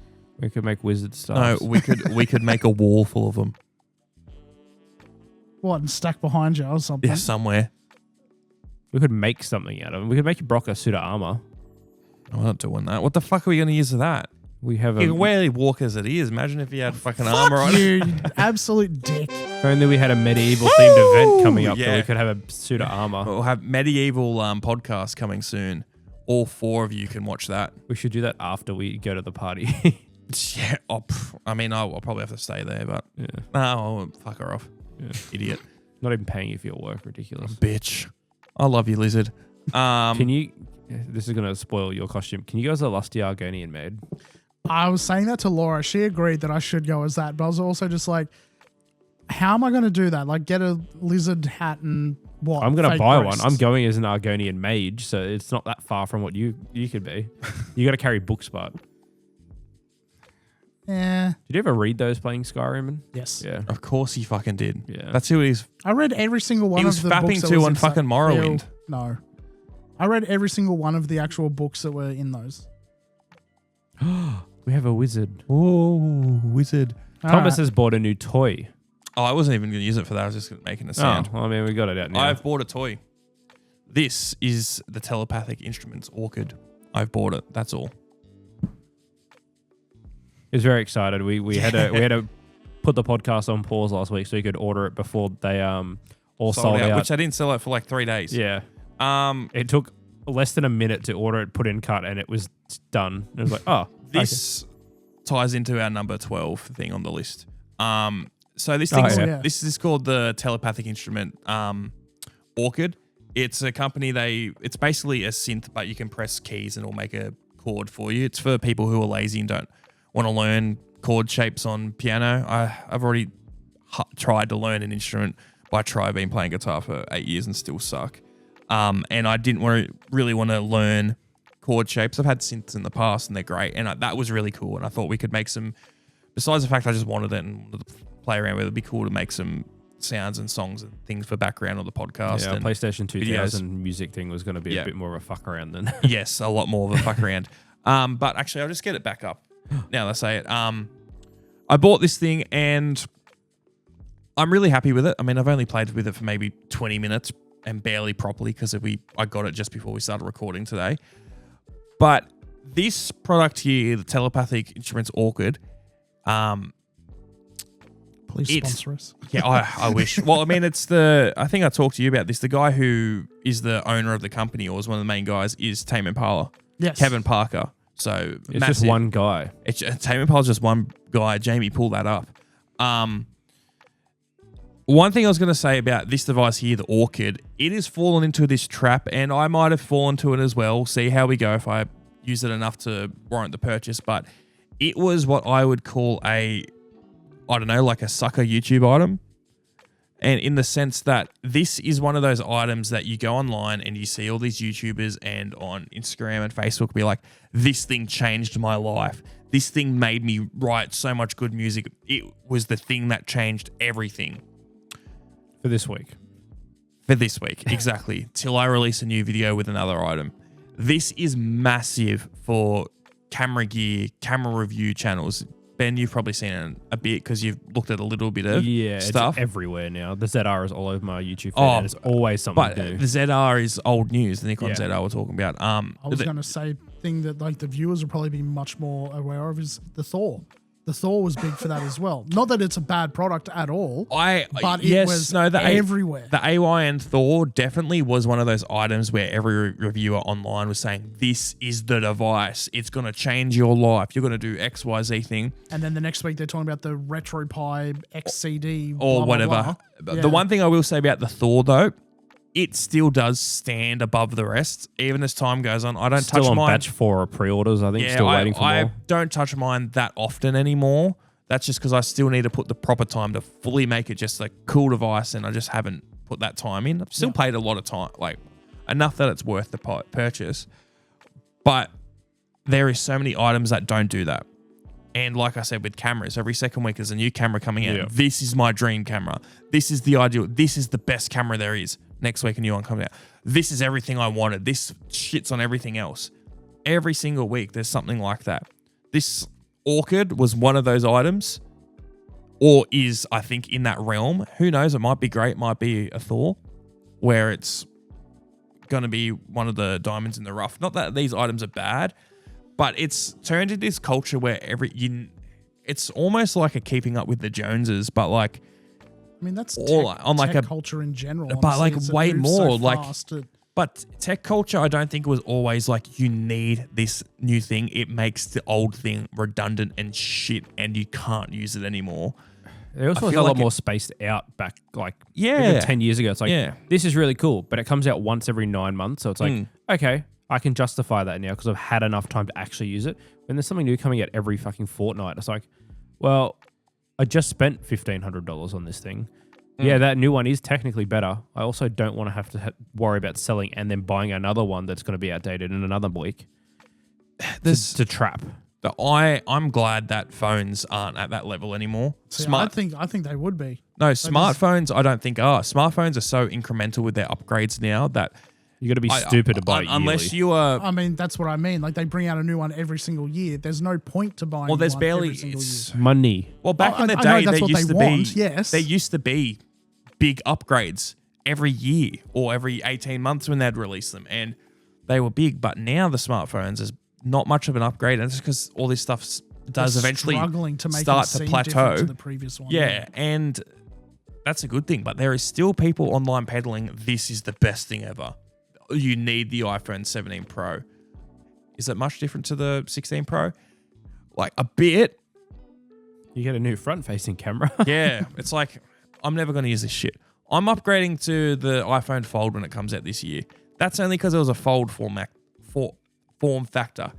If there wasn't a Fold, unless there was some fucking super crazy thing, I've got no inkling to want to upgrade from my 16 Pro Max. It does everything fine. Okay. And I'm someone who does fall into the trap of, I need this new thing. So that's how often you upgrade your phone. How often do you upgrade your phone? You just upgraded your phone, actually. There's a caveat to that. Mine was free. Yeah. But I had a 22 Ultra. I then got a very good deal on a 24 Ultra. And I also got a very good deal on the Fold 7, which is why I upgraded. I didn't need to upgrade from the 24 Ultra. Like, I sold it. It was a perfectly working phone. The only reason I've upgraded again now is because I got one for free through work that it was like, okay, well, I'm going to use the 26 Ultra. I do miss the form factor of the Fold, but like usually I do it every 2 years. I think if I was upgrading. Back when companies had leasing plans where it was you pay $100 at the end of your 12 months and you upgrade for nothing, like you upgrade for $100, it worked really well. It's not a thing anymore, so I'm not too fussed about it. Also, I'm buying them outright now. I'm not paying. My big paying thing, off like phone. my phones, I'm very similar to like most of my other tech, where I'll buy one and I'll use it up until the point where it's either it's completely unable to do the stuff I would need it to do, or it breaks. Yeah. My last phone before, so I've got just the standard S22. The phone I had before this was the OnePlus 5T, which the whole reason I got this one was I dropped it at work and the screen smashed. Yeah. Before that, I had the S6, I think. Yeah. Like I rarely upgrade my Yeah. phone. The only reason I will is because like I can't use this for anything anymore. Yeah. The battery doesn't, like, it holds half a day charge, blah, blah, blah. It's the same with my cars. Like I won't get a new car until the last one is literally like broken at the side of the road. See, with the phones and the cars, Except for this current one. Thank you, Brendan. I think with phones and cars, different story. I'm with you with a car. Run it till it's gone. Like, I mean, till the point where you needed to take it in to get it serviced or repair something every 10 seconds. It's got to cost more than a new one. Yeah. That's when you get rid of it. But run it to the ground. That's fine. Like I don't understand the people that buy a new car every other year. It's like, what's wrong with the old one? It doesn't have heated seats. What are you saying? Yeah. With the phone though, I kind of think I disagree. If you're happy with that, keep it. That's more than fine. But I think the people who go ballistic at, you're spending $2,000 on a phone. Hey, if you're using your phone like 6 hours a day, every single day, I think that's a worthwhile investment. I use my phone for work. I use it for entertainment. I use it for fucking everything. I'm on this thing all the time. I shouldn't be because everyone needs to probably get off their phone. Yes. But Yeah, you we should won't mention my my screen time though. you should watch podcasts though. Our one. But it's the type of thing I think people who get very high and mighty about the price of a phone and saying I'm not paying that for a phone, but then will spend a bunch on some other fucking random thing that they don't touch and demand everything for a cheap price on their phone. Like, come on, get what you pay for. I've seen some people that like have yearly upgrades for stuff in very odd niche sort of product things. Like I used to know, we're going back quite a few years now. I used to know a guy who would redo his barbecue area every 2 years, I'm going to say. Okay. See, and he'd like... if you're a landscaper or you're like in that sort of construction space, sure, because it's then a hobby. But no, if you're doing it just like, I'm going to pay someone to do this every 2 years, that's just a bit of a... No, he had just got a massive inheritance at some point and was just living the high life of like, oh, Jamboree or whatever freaking barbecue company Where you control the pull out action. of a hat. They've just released this big new thing with 4 overheads rather than 3. Yeah, I'll get that one. I'm going to redo the entire patio. And yeah, like you go round to his house like, oh, we're breaking out the new patio and just like everything's different. It's like you used to have a fridge there. You've now got a pool table and there's a different fridge over here. Like what? I'd say a pool table's a good upgrade. Yeah, It is for the 6 months he had it and then he got rid of it for a jacuzzi.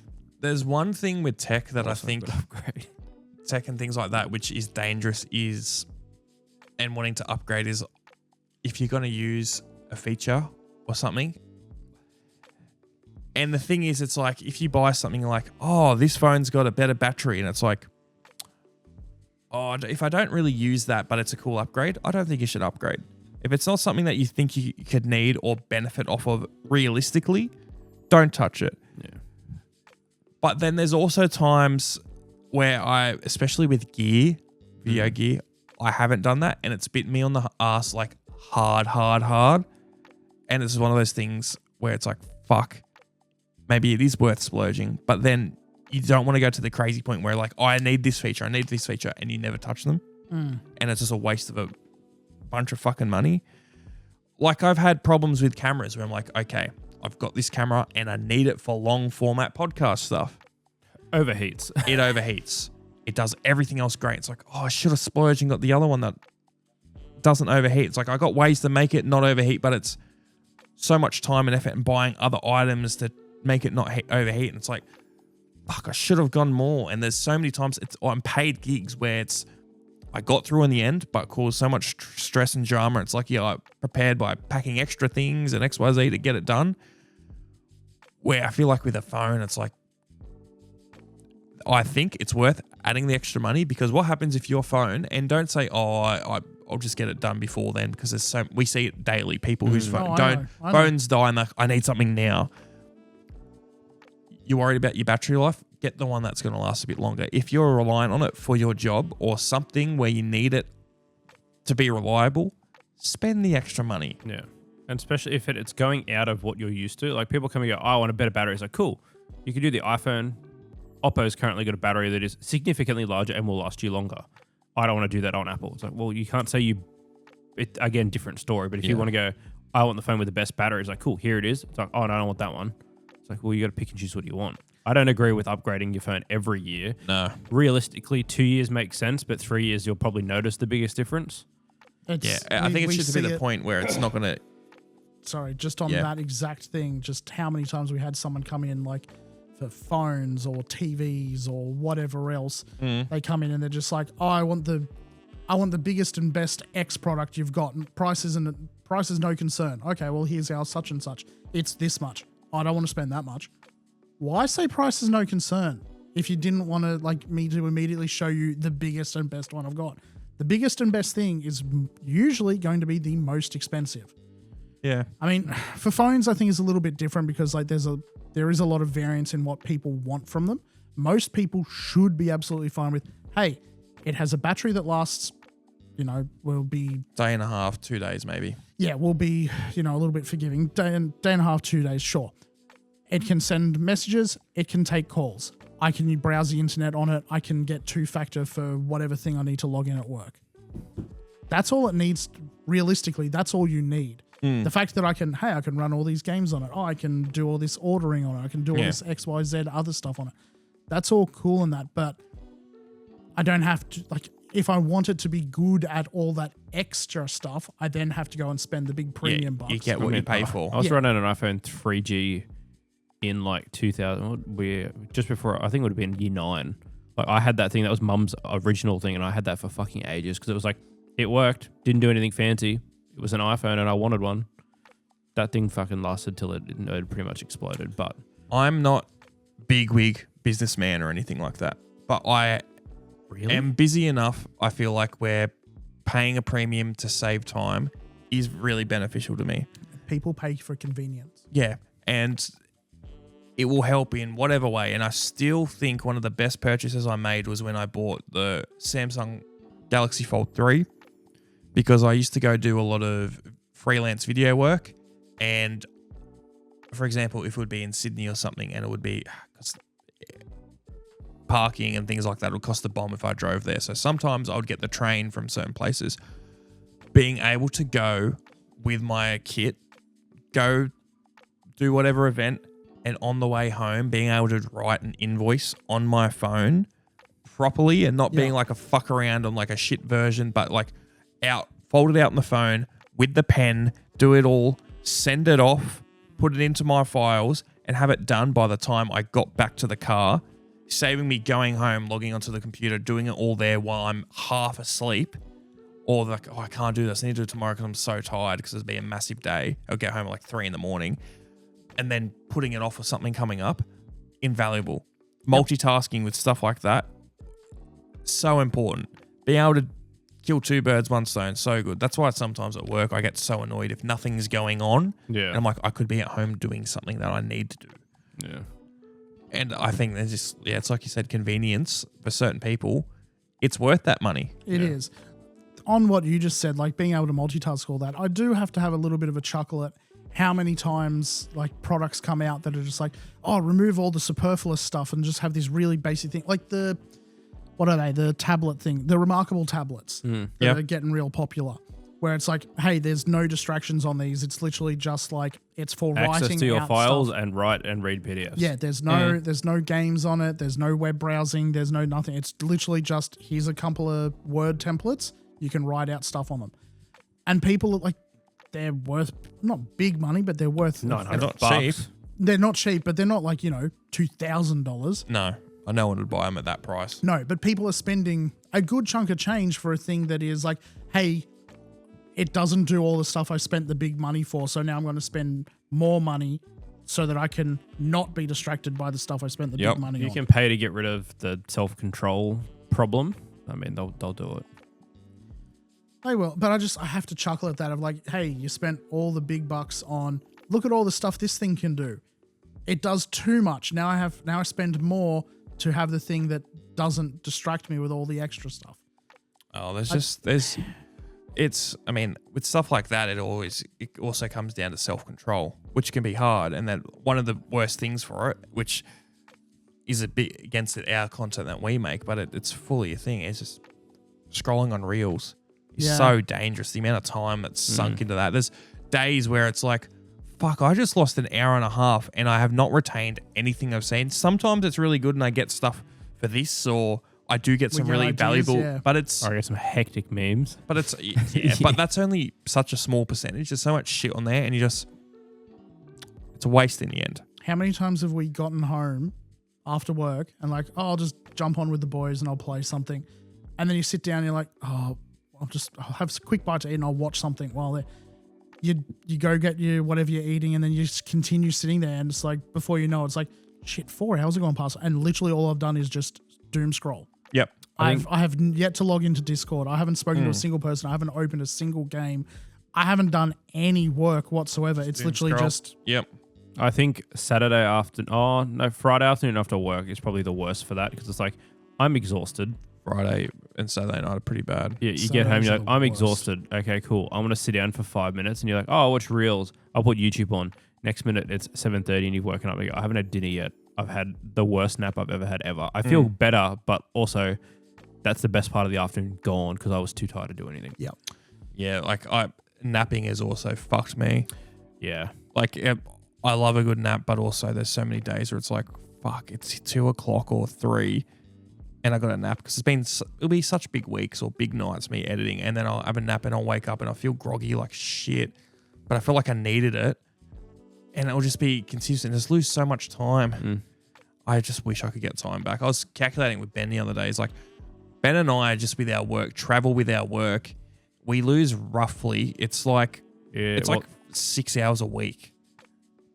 Because it was just over 51 minutes today to get to and from here to work. So you do that. And today, we left early enough that there wasn't a ton of traffic. There's a ton of traffic coming home. But if you leave at fucking 8 o'clock on a Friday morning or whatever it is, there's traffic the whole time. Yeah. It took us an hour to get to work the other day, and we sat in traffic for 25 minutes. Like, it's just wasted time. Yeah, there's so much wasted time that's why, I mean, a work from home arrangement would be insane, not just because it's work from home, but the amount of time you would save. Yes. Well, the amount of things you could do. I think they just changed the law, or someone put it up. I don't know if it might have been in New South Wales, but it was that you can now request a 2-day work from home, and it's now a requirement, or that's the minimum. For jobs that have the option for work from home, why do we think that they're so adamantly against a lot of places, people doing it? I understand. I've seen a whole bunch of things. One thing I kept seeing was like, oh, they're paying for the office space and they want to feel like there's a return on investment. I'd say that, but then also I know heaps of people who had office jobs like around where we live that once COVID hit, they just go, here's your computer and monitor, go home. And then they closed the offices and sold the buildings because it made more sense to spend $1,500 per employee and get a good work laptop Yep. than it did to spend a couple $100,000 a year on rent for a building that they don't need. No. Also, the other thing is I've heard this so many from studies and things like that, and who knows if it's legit, but that people are a lot more effective and efficient and do a lot more. I saw the same stuff. Working from home. They actually might not be working as much, but they're a lot more efficient in getting stuff done. Yes. Yeah. Because it doesn't matter what profession, there is a lot of twiddling of thumbs when you're in the office. Yes. And you'll get work done, but it's not the same. And I think people, they might be able to, if it's more of a goal-oriented job or task-oriented, not something like, for example, retail with us, where it's just you're there for this set period and you're just sort of like fishing, you're just trying to get what you can or whatever, or this task which is never-ending. If it's something where I got to hit these things at home, of course you're going to probably try and get it done a bit faster. It's like, not that it's like you get to clock off early. Some jobs might let you do that. But it's the type of thing where it's like, oh, well, it's not, I'm finished. I've got to do the commute home and do all this other BS. I wonder how much of it is like just down to middle management not having that little power play of like, I can see directly what these guys are doing. I can make sure they're always doing something. Like they're not just sitting at the desk twiddling their thumbs. When they're at home, it's like, I need to make sure that you guys are at the computer actually working. You need to have your cameras on all the time so I can see that you're at the computer. I feel like they lose a fair chunk of that control. If you've got a work from home arrangement and you're getting the work done and it's not sacrificing quality, I don't think it fucking matters. It shouldn't matter. No, it shouldn't at all. I know. There was a few of those studies where it was, well, I didn't even say studies, it was like people actually finding out, it's like, hey, your performance is kind of stagnated. And then they found out the working from home employee had like 3 other jobs on the side that he was doing at the same time. Yeah, because he could put that. the same amount of energy into each job, but for a shorter period of time and get the same result that he could make 4 livings a week doing the exact same thing just for different companies. If a working from home arrangement was a lot more commonplace, which I think in the next 10 years it's going to be way more common. Because I mean, I know so many people that have got part of their job or have the option to do it. I think it will fix a lot of stuff. I mean, I think mental health will go through the roof. It would. Petrol prices would go back to a manageable. I mean, they're pretty decent at the moment, but I know what you mean. They've gone back to a manageable thing. I wouldn't call them decent. Space in a lot of areas. I mean, there wouldn't be need for 1 billion office units for whatever thing. More apartments with those spaces. Yeah. As long as our internet starts going up. I think it's just the logical step. And I think as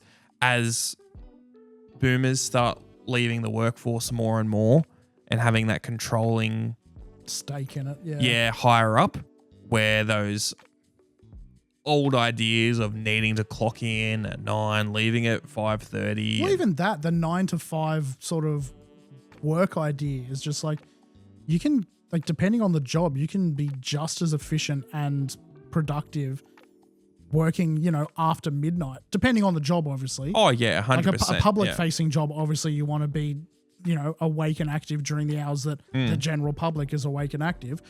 But for stuff like, hey, I just do data entry, that could be done overnight. Like, you could have someone who, like, I'm more of a night person. I'm awake all hours. I think it's more, it's again to sort of have somewhat of a handle and everything. Yes. Yeah, because you can't just have like, oh, I'm a night owl and this person. It's like, I've never worked with half my employees because they work after this period, and I can't contact them because there's laws saying I can't contact them out of work hours. Is it theirs or is it mine? Or there's a lot of things where it gets a bit too Is there? loose. I might be pulling this just from the ether or from my Who you ass. pulling? Your pick. Is there a thing where like certain companies in, I'm gonna say Japan, they have that where it's like, hey, this is our day shift, this is our night shift. They're all working on the same stuff, but like we have an entire management team that just does night shift. Like I know this is a thing for hospitals and that as well, but I'm meaning like for more like actual office businesses where they have, hey, these are the guys who are all in at the day. These guys do everything, the exact same jobs, but at night. I guess like it depends on the shared- company, because like if you've got a company that's worldwide and you need people there the whole time, that makes sense. Like a lot of the film and VFX studios do that because there's heaps in Australia because they work all day here, and then by the time it's time to finish, the US studios and all that get to review everything, and then it's just like a constant cycle of people working on shit. Yeah, it all depends on the type of company. Like Yeah. I remember hearing stories of Reggie Fils-Aimé, the ex president of Nintendo of America for a long time, and the GOAT. He used to, when he would get on calls with Satoru Iwata, when he was the head of Nintendo of Japan, obviously that would be nighttime for him. So he would be up, he would work at night, and he'd just like, because it'd be late at night, he would jump on the Wii and play Wii just to try and keep him awake for these meetings and stuff like that. That's just the nature of a global company and being higher up and needing to communicate with your sister, brother branches or whatever around the world. Which is where your day and night managers make sense, because it's if you're a global company and you need that contact, For a global company, yeah, it makes sense. I was more meaning just like if it's a small domestic company where, hey, it's a shared office space where both the day shift and night shift I don't work. think it makes sense for a lot of them because they got to be paid more. I think it would heavily depend on what sort of industry they work in. Oh, it depends on the industry. I mean, like, for example, there's night shift workers for a lot of supermarkets, and because you need to fill it at night. Yeah. There's night fuel, and that's why night fuel always pays better money and things like that, but it's at night.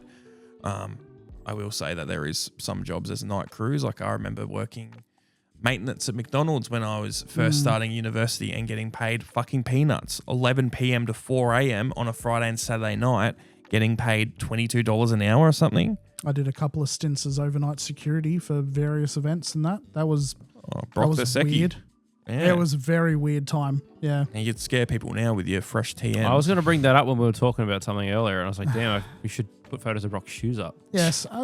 For the viewers, I bought new shoes recently. Got rid of the shoes I've been wearing for the last, 5 Since years? I've known you, so 3 years. Oh, Yeah. it's They were my since I've work known him. shoes, He essentially. bought them just before we started They were working red together. and looked like Sonic shoes. 5 years. Happy coincidence. Yeah, I've known No, you it for wasn't. coming up on 5 years. Yeah. Or maybe even longer. 2021, we would have. Yeah. 2021, 5 years. 21. But also, so Brock's got new shoes, Nike TNs, and there's some extremely loyal fans to those, known as Eshays. But speaking of extremely loyal fans, I was talking to these guys earlier, is that I feel like as time's gone on, there's always been people who got extreme brand loyalty to XYZ thing. But when it comes to tech, it's going through the roof. People who are die hard this versus that. And I feel like these days it's always Samsung versus Apple. That's one of the big ones, yeah. It used to be back in the day, Microsoft, Sony for the PlayStation and the Xbox, and it would be the PlayStation fanboys and the Xbox fanboys, and I mean Nintendo was in there, but it was those two, the big. It's been two. a while since Nintendo's been like considered. Yeah, but it was to them, it was always there. Those two. Nintendo's now sort of carved off their own little like, no, we're the family friendly one. We're going to sit over here. The But boring one. I used to fall into this sort of idea of, oh no, this brand's way better. I used to hate Apple. And when I go back, none of it was really justified. The things that I thought they were shit for were always such a niche thing that did not shouldn't have been a reason to you get the discount Samsung, you got far more control over everything. That's literally it. It was like on my Samsung, I can literally get emulators. On my S8, I can get emulators. You can't do that on an Apple. Does that help me with anything in my fucking life? Cool, I can play a game on it. Like, I can also play... Take that, Brock. Yeah, I can play Nanosaur on my fucking iPhone as well. But as time gone on, and I've seen it with a lot of our comments, is that people who get extremely brand loyal, and it's like die hard over the phone that they have. And I understand being passionate about something that you love, but there's people who are so blinded that they don't look at anything else. I was about to say they become very close-minded about like accepting any sort of alternative or new ideas, any contrasting idea or any sort of difference. They'll immediately take as an attack on. Yep. What do you mean you don't like this thing? Like, never said I don't like that thing. I just mentioned that this thing does something different. Yep. Like, calm down. Yeah, like I've been looking at the Oppo Fold looks cool. The N6. Yeah, it is really very cool. Very nice phone, and the fact that it has a bigger battery than my S26 Ultra is ridiculous for a foldable. Like my foldable for my Fold 7 was like 4,800 milliamp hours, which still got me through the whole day. Like I can get 2 days out of the Ultra without a problem. I'd get even longer out of a foldable phone. Yeah. I mean, the silicon carbon is fucking ridiculous, but and that is something that I miss for like a lot of my old phones. It's just like I charge this once a week. Like I miss that so much. Like I know that these do way more than they could ever hope to do, but it's also just still get a dumb phone. I could still get a dumb phone. Yeah, probably still won't go for a whole week though. Yeah, I don't know. A couple. Depends how you used it, but I mean, if you're using it as it's intended, you'd probably still get 3 days. But the battery is an eighth of the size of this Oppo phone. So, do you think people who are extremely brand loyal and blind to other things tend to be on the younger side? Not always. No, I think it's either younger or older. The middle bracket's kind of flexible with that, like our age sort of. And I agree, especially people who are Gen X boomers who don't want to learn. Yeah, they're set in their ways. Yeah, and then I think a lot of the younger people tend to be more that they are so brand loyal, or they just don't want to look at something else. They're set on like, this is the first one I had, therefore it's the best. Do you think it's that? It's very surprising that's like I said, especially with tech, there's so many people who just don't want to look into the new things that come out and that are cool. Which, I mean, for the older generation, that makes sense because 25, 30 years ago, they bought something and it lasted 15 years and worked fantastically and might still work. The younger generation want whatever's popular and then they go, yep, that's my personality now, and there's no difference. There's not many things that are built to last these days. And again, I don't want to sound like I don't want to be like a broken record, but the only thing I can really say is like a lot of Apple products. Like, and people will talk shit and be like, oh, you can't even update this iPhone anymore, blah, blah, blah. Or they just stopped the iPhone 11 and it's been shit for 4 years, and it's been 7 years since that came out now? Something like that. Yeah, like that's a long time for a piece of tech to now. Like they still work, just not getting updates. Yeah, has it only been 7 years since the iPhone 11? Yeah. 2018, I think, 2019, something. Yeah, it's weird. Feels like it's been longer, but yeah, okay. But I mean, like, there's a lot of people who will get a new MacBook and be like, hey, I love my old one. It works great. It just doesn't get updates anymore. When did you buy it? 2012. Like, that's 14 years for a computer. That's fucking long. That's really long. I mean, a Samsung phone. Samsung phones are great. I fucking love them. I don't know anyone who has one more than like 4 or 5 years. And I know there's going to be people saying, I've had one longer than that. I've had one. General population, most people will upgrade their one in 2 or 3 years because it starts going slow. And that's from first-hand experience working in retail selling phones for, Ben would be longer than me, but for me for 4 or 5 years.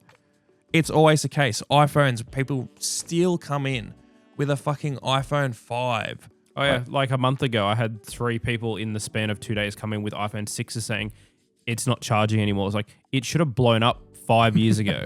Yeah. And it's like, if it's just stopped working now, buy this iPhone 17, you won't need another phone for 20 years. You probably won't be here when you need a new phone. Yeah. Because like when the 6 came out very long ago, like it would have been like that 2012 range. And that's not unique to Apple. There's people who've come in and I'm a camera salesperson, and they've come in and be like, hey, I've got this old camera, and I think it might be time for an upgrade. And it's like, oh, what have you got? It's like, oh, I've got a 5D Mark II. It's like, oh, well, that came out fucking 16 years ago. It's still going great. They just feel like they might need something new. That's great, but there's a lot of tech that just doesn't last that long anymore. And I think people need to really just keep an eye out and not be so brand loyal and try new things, because you never know. It could be like me. I hated something and I loved it once I tried it. I reckon big tech could also slow down a little bit and stop chasing the biggest, hoping to be the biggest and best thing on the block every single month. We need to stop yearly releases with a lot of tech. Yes. I'm sorry. We don't need an iPhone every year. No, we don't need a Samsung phone every year. Because if you had 2 years... Saturating the market too much. It's the same with games. It's like, you don't need a Call of Duty every 12 months. No, we don't. It's not updating the game. It's like, here's new content. By the way, it's running everything last year's did. It's just a little bit different. Tech's getting to the point now where it's going to stagnate and there won't be anything new to come out. Because, like, what else are they going to do to the next iPhone other than make it fold? Oh, the normal one probably barely different at all. No, which they're getting to that point now. It's like, the 15 was cool. It had USB-C. The 17's cool because it's now got 256 gig storage and a better front-facing camera. That's it. Well, let's say it's something like an iPhone. Don't release the new iPhone every year. Alternate. Have Pro, base. Not even that. You could do your Pro and your base 1 year, and then your second year you can have your weird one that you're going to try out, like your Fold. Yeah. And then, or your Air or something like that with a few versions, and just every couple years to make it fresh and different enough. And not just like, oh, it's the same regurgitated shit. That's the same with Samsung. They haven't done anything crazy. The new Ultra, it's got the cool privacy screen. Cool. It's not that much different to the fucking 26 Ultra. No. It's not any different from the 24 Ultra. Same with, I feel like the worst for releasing new products all the time is fucking computer brands. Yeah. They will re-release the same SKUs with slightly different, same models, slightly different every couple months. And it's like, we don't need this shit all the time. I mean, that's why I feel like Apple is a bit more liked with that stuff, is because there isn't a new MacBook Air every year. It might be every 18 to 2 years. Sometimes it's only a few months. Performance upgrade. It's not. You're right. Oh, by the way, this one comes with a GTX blah blah blah blah. This one comes with a new chipset that we've not held out. Like, they hold off for a little bit longer, and it's an actual. Usually, it's an actual performance upgrade for most of it. And I'm not an Apple person at all. My only Apple product at the moment is a iPad 2 or 3 or something that's sitting beside my computer that I don't know the last time I turned it on. Yeah. But I'm saying that as someone who, like, I can look at these things and go, hey, if I bought a 17 Pro Max right now, I know that I would not be, like, it's going to outlast me twice what this is going to. Yeah. Because in 6-7 years, it's still going to be, it's not going to be the fastest phone on the block, but it has enough, like, as long as I don't drop it or anything, it has enough performance there to hold out for that long. Oh, 100%. Yeah. It's just, sadly, tech's getting saturated, but it's just how trends are going. Who knows with how hard it is for everyone worldwide at the moment. AI is the big thing that they're all chasing now. Well, it might slow down a lot of this stuff, and I would be happy if we had less products, but just better iterations with a bit more. Give us a good time Sony between TV them. again. Yeah, I want to, like, my TV is 8 years old now. It'd be close to that. I want another Sony TV. There hasn't been a good Sony TV since I bought mine. No. I mean, there's a lot of other good new brands, like newer in the big space, like TCL in the last decade. TCL, if they can do it, if they do an OLED, that would be a. I think they gave up on that idea. Yeah. Same with like how Hisense gave up on their OLEDs. Oh God. Do we want to talk about some more gaming news? For this gaming podcast? Do you have any? What one? We've got two things up there that are fairly gaming. What, the Xbox rebrand? Yep, cool. We've talked about that now. Xbox is now Xbox in all caps. Yeah, they're going back to the OG. Yeah, that's not really. Well, what do you want to talk about? Spotify's new logo? Yeah, I think that's just for the 25th anniversary or 20th anniversary, which is crazy to think. Spotify's 20? Yeah, I think it's for the 20th anniversary. They weren't a streaming platform. Yeah, it was like a while. It was like early 2010s. Yeah. What did you want to talk about? I mean, we could talk about number 9, or Ben can talk about number 7 because that was his thing. Yeah, they don't really care about that. Yeah, I reckon number 9 more than anything. So one thing that we Mighty number 9. Oh God. don't. Number 9 Remember large. that? Yeah, remember that. Number 16. I've been seeing in gaming discourse online a term thrown around a lot, and it's almost sort of as an insult or like backhanded compliment type of thing, is the genre of game called friend slop. And that's just games where it's very usually big with streamers or obviously groups of friends where you'll play online and it'll be like a silly activity or silly type of game, and it's just like a little bit of dumb fun. Like your repos and... Yeah, I haven't gotten into many of those games. I don't think they're bad, but They've definitely taken off in the last couple of years. Like, yeah, I've been seeing a lot of people using it as sort of just like a term to put down those types of games, which is very strange because if you're having fun with it, it's not supposed to be the craziest thing. It's a $5-10 game, and people are really ripping into them. They are, like, a lot of them very much feel like this is flavor of the week.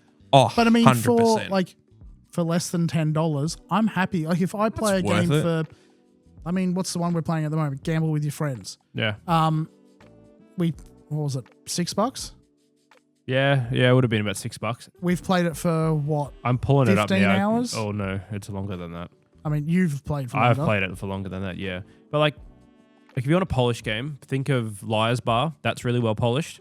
We downloaded Burgos Binted, which these names are also stupid, for like $1.50, and it does everything that game does, just a lot. It looks a lot more Jank. jank would be the correct word, yeah. And like, But it works fine. Oh yeah, it's fantastic. Except for Jimmy. He's unfortunately crashes every now and then, but Yeah, we had you're no right. You're problem about with it. 15 hours. Yeah, I know. I've heard friend slop in a good way and a bad way. Like it's just a category to put those games in. Like we used to do it during COVID. We'd have like everyone would pick like 2 games on PlayStation Plus, and we'd go, "What are we downloading this weekend?" Some games we played for a year and a half, and it was a fun free to play game. Other games we had deleted by like 15 minutes in because they were just horrendous. yeah. It varies. Like I don't think it's necessarily a bad way to describe them, but if it's a good game, it can obviously be taken that way. There is reckon- a slop is being used, thrown around Yeah. a lot with a lot of terms. COVID definitely led to the rise of a lot of them. And I mean, before people write in, I know it was a thing well before it got famous. I know. But Among Us, I look at and go as like that was the COVID precursor game. for like all of these social games, I would call them, more than There's games, games but- before it, but it was the one. You can't yeah. Among Us? Among Yeah, Us. and Among Us. It had been around for a while and then it exploded. And then quickly after that, you had all the sort of, not parodies, but you had all the rip-offs and knockoffs and that. But every other one after that, like they're all very similar. Usually it's, team of 4 doing whatever. Like they're all around the same sort of things. But for $5 a game, you get 15 hours or so out of them. Who cares? Yeah. People are going to enjoy them. You don't have to enjoy them. Like, I haven't played Repo. I haven't played Lethal Company. I haven't played RV there yet. I've played Peak. I've played Gamble with Your Friends. I've played Bogo's Binted. I've played Content Warning. I've enjoyed my time with every single one of them. And every now and then I'll still go back and, like, a group of us will go Did and you get play your them. money's worth out of them? 100%. There we go. That's Because all like you need. all of the games you listed don't cost the same as like a normal AAA game. No, comparing them to Crimson Desert, because that's still my flavor of the current. Less. Thank you. We both got the deluxe. What was the deluxe? 120? For Crimson Desert, Yeah, I think it was Yeah. 120 when that came out. yes, that is what we paid. Yeah. I've sunk 120 hours into that, I think, so far. You have cleared me by a factor of 3. Yes. And you're technically, story-wise, you're I'm still a still little bit further. ahead, but I've explored a bunch of other areas. Yeah, Rock's sweaty nerd when it comes to that sort of shit. Yes. I've spent way more time in that game than I have in the other games, but they're very different experiences. Like, I've laughed way harder playing those games than I have playing Crimson Desert. Oh, yeah, there's some games that I would not... It's a bit hard to explain. There's like... One of my favorite multiplayer experiences of all time was playing Halo Reach, because I was playing it every single day for about 18 months to 2 years. every night for like 2 or 3 hours. I fucking loved that. And played a lot of the other Halos like that. But I've also had other I remember there was this one stretch where I played Prop Hunt in COD World War II. Yep. Oh, with like 4 of my mates for like a week straight. And that was some of the most fun I've ever had in a game. And this was like 8 years ago. And I still remember how fucking fun that was. The moment I realized I accidentally traded in my copy of World War II and I couldn't get it on the PlayStation Store anymore. And I was like, I want that game because everyone else had it but me. And I was like, I want it to play Prop Hunt. The Prop Hunt mode was really fun in that. It was just fucking funny. And Cold War did it as well. Nowhere near as well. you can have some really, really good experiences. It doesn't need to be the best thing in the world. And I think the people who are discounting friend slop games, it's like, hey, they're not saying they're the best thing, but if you had fun, you fucking had fun. I haven't heard them called friend slop. I've heard them called social games. The one that I have heard them called quite a bit is either Twitch slop or YouTube slop, because they do seem to be same shit.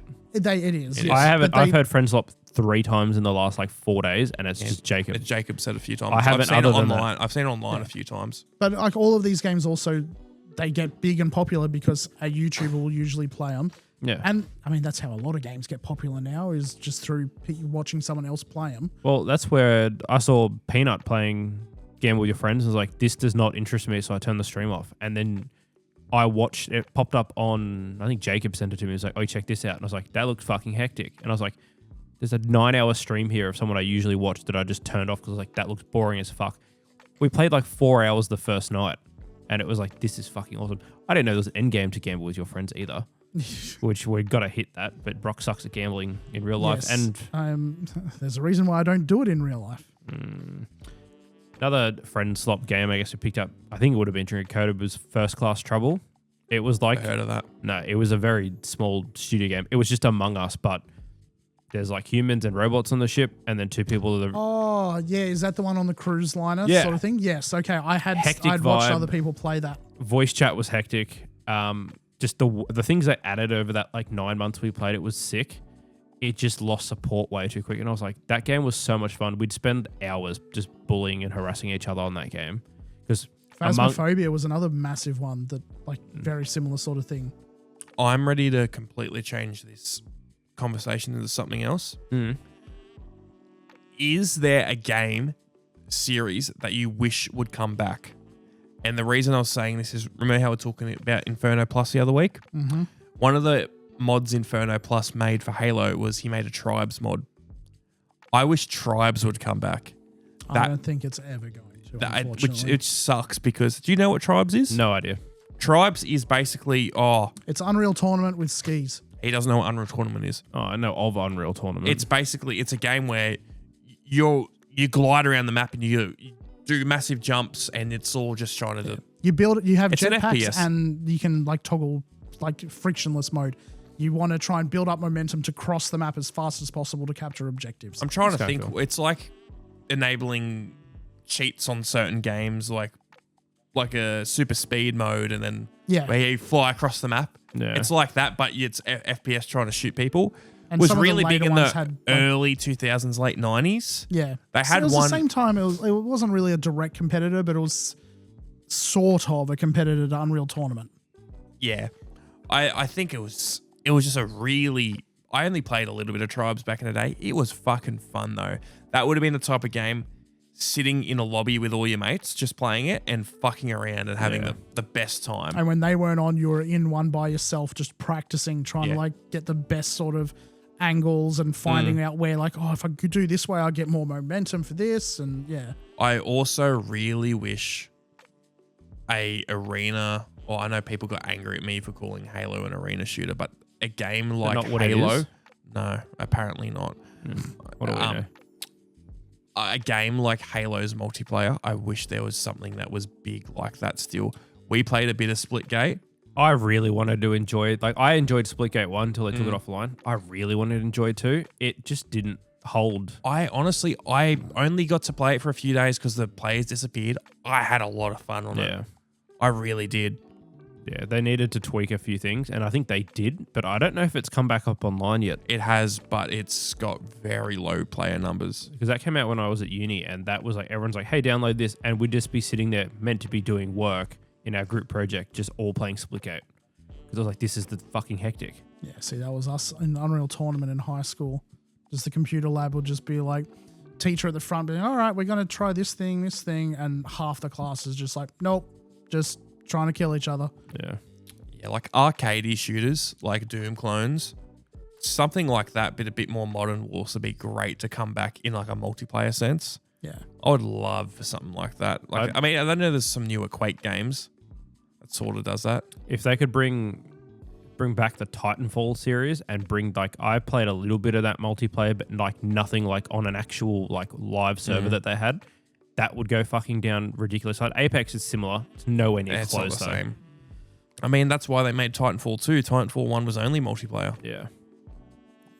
I'd like all the Ratchet and Clank games back. Not that they're multiplayer, but Yeah, doesn't have to I be was about multiplayer, most of but the that'll be- series I can think of that I would want to like have another title and it more often than not going to be single player stuff. yeah. I would love, I just saw it in the corner of my eye, but a new Banjo-Kazooie. Mm. Fucking love a new Banjo-Kazooie. That would be so good. Remaster version of the Sly games.